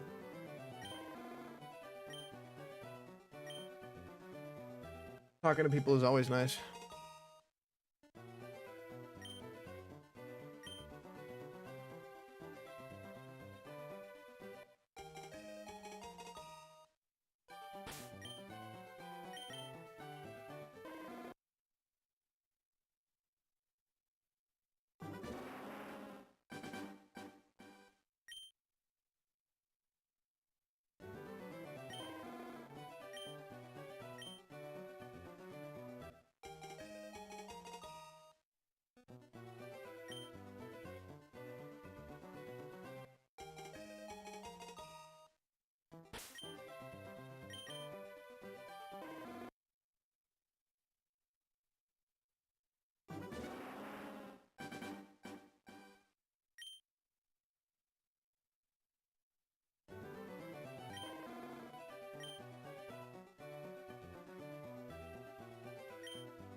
Got a question for you.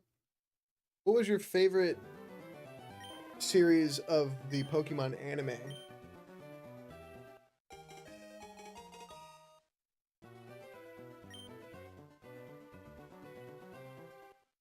I never actually watched all that much of the Pokemon, but I've been watching it more as of recently, as well as reading the Pokemon manga as well.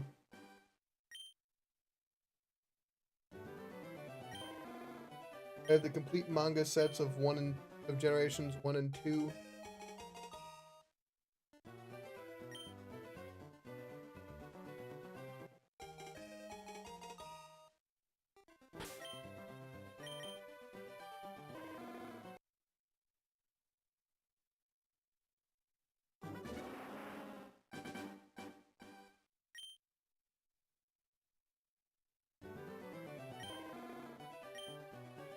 If this hunt goes over 1,000 encounters, this will probably be my first hunt to do so, I think. My longest hunt currently is 850. It's an ongoing hunt for Shining Shroomish in Pokemon Alpha Sapphire. I'm getting up there.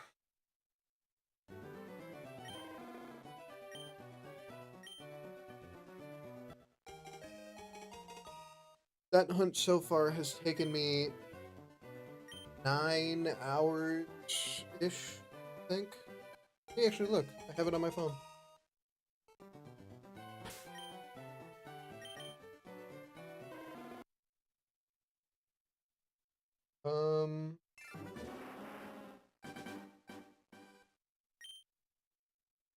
Yeah, the Shroomish hunt, 9 hours and 14 minutes for 850 encounters.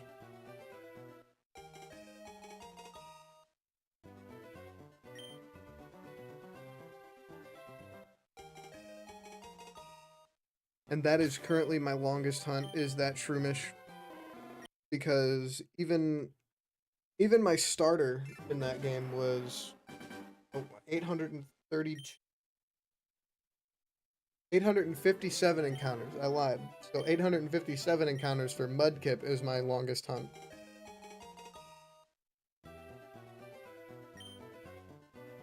Then I did 763 encounters for Shiny Ralts, which I had 2 of them run away from me in that time.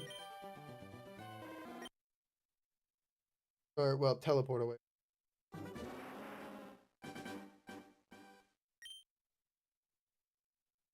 That was tragic. I had to change my hunting Pokemon from Scizor to Irgul. Irgul can learn everything.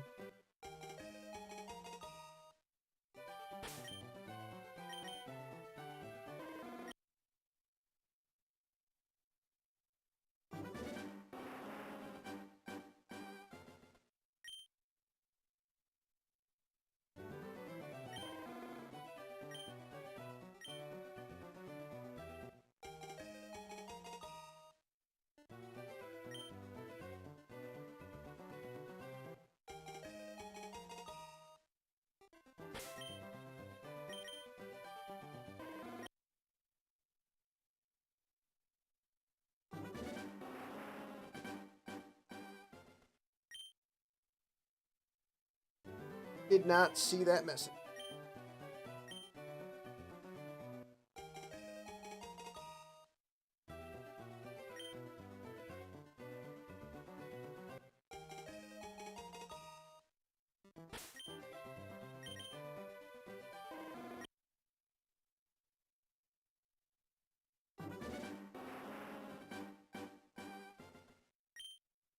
I don't know, man.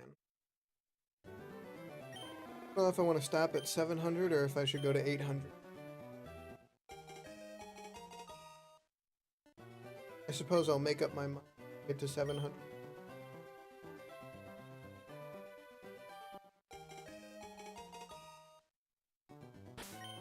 I don't want to just be sitting here talking to myself. I mean, I do that. I'm doing it right now, but...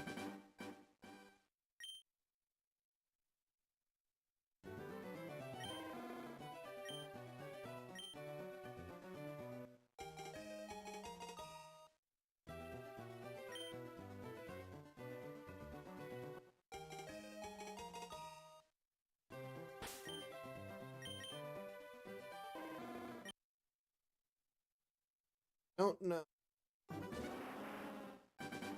Kind of leaning towards going to like 7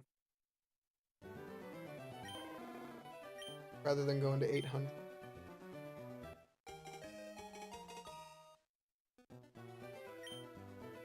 I guess for me it depends on if got people to talk to. Could always join my Discord and see what's going on in there. Talk to those. That's a scary thought though, because they have no filter.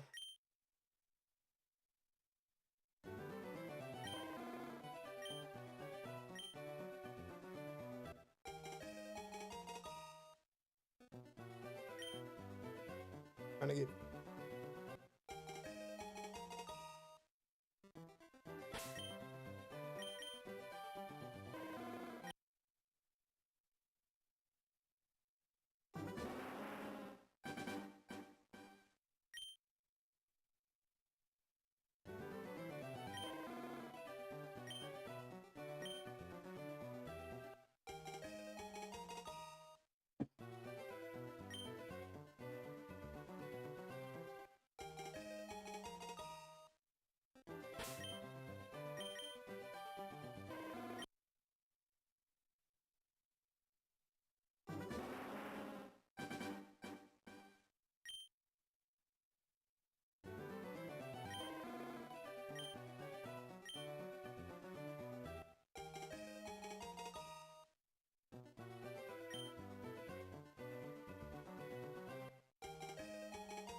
I'm curious.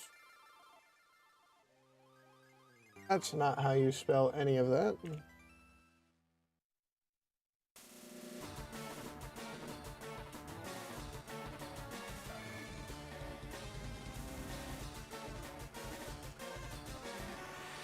Pop this.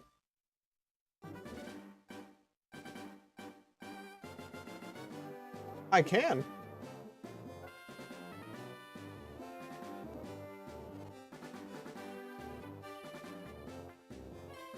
Cool.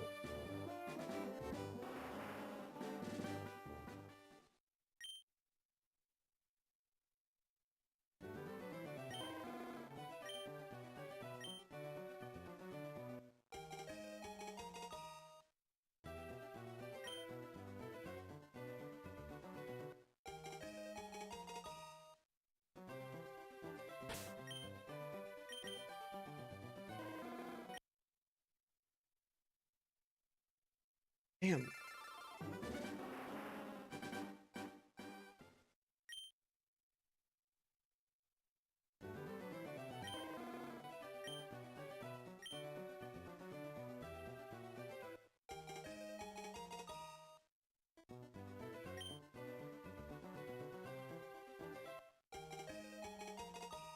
Damn.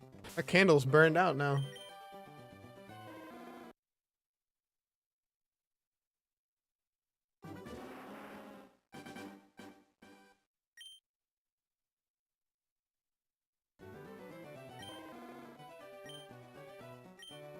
That's the first time I've actually had a candle burn out before the wicks run out. That's whack.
Hmm.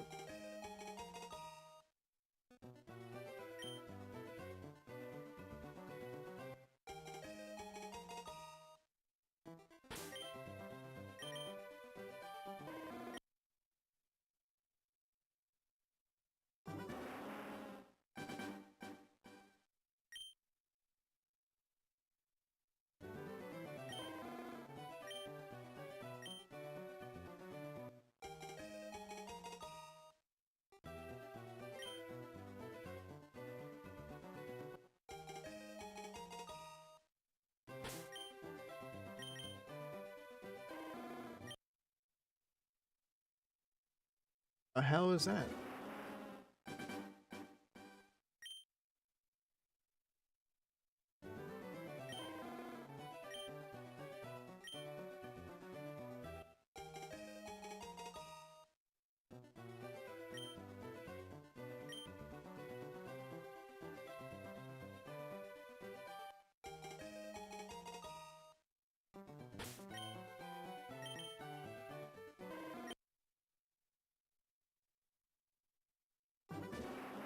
You know what my biggest pet peeve about this game is? You don't get the running shoes until after you beat Brock.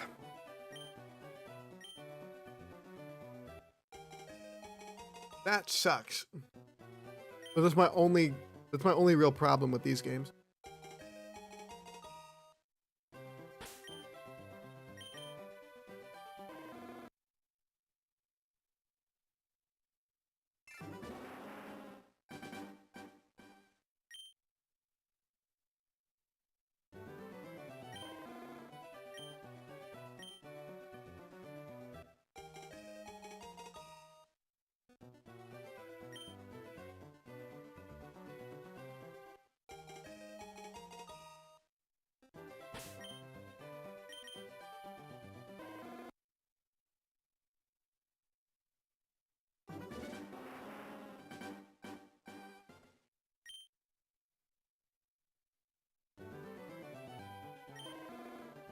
Mm.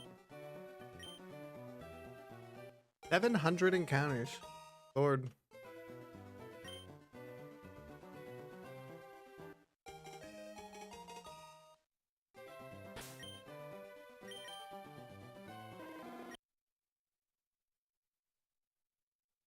I wonder what this is. What is that?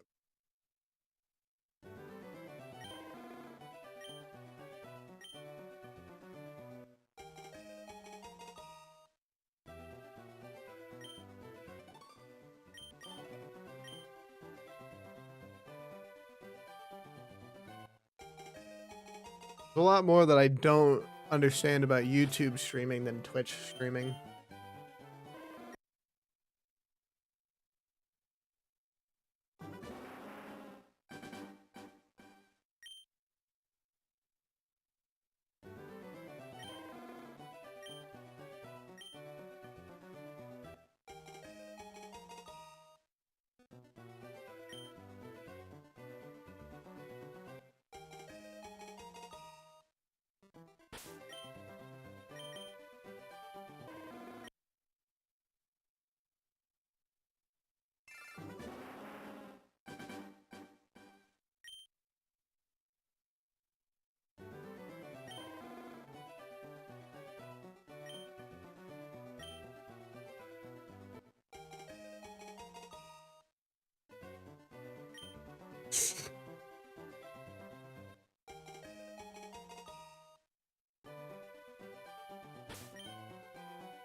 Oh boy. I forgot about that.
gonna do the encounter.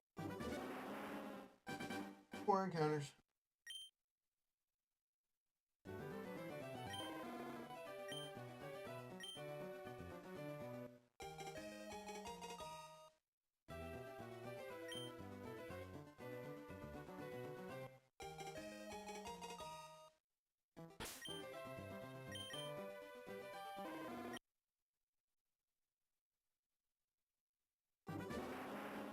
Two more.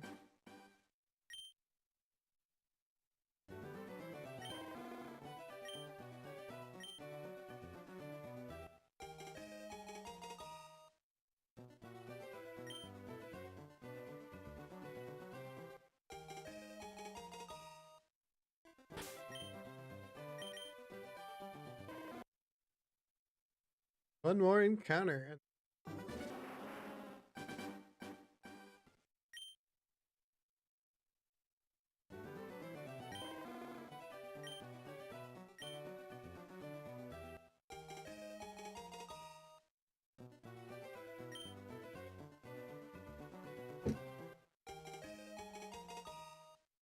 Alright, last encounter. Nope. Well, to everybody who came in and anybody who came in and chatted, and anybody who came in and viewed and just lurked around for a little, I appreciate you guys. Thank you for the new followers. Thank you for any new subscribers on YouTube. I will possibly be back tomorrow. Not 100% sure yet. Just depends on if I get called off of work or not. But the next set day that I will be streaming is streaming on Sunday. Hope to see you guys.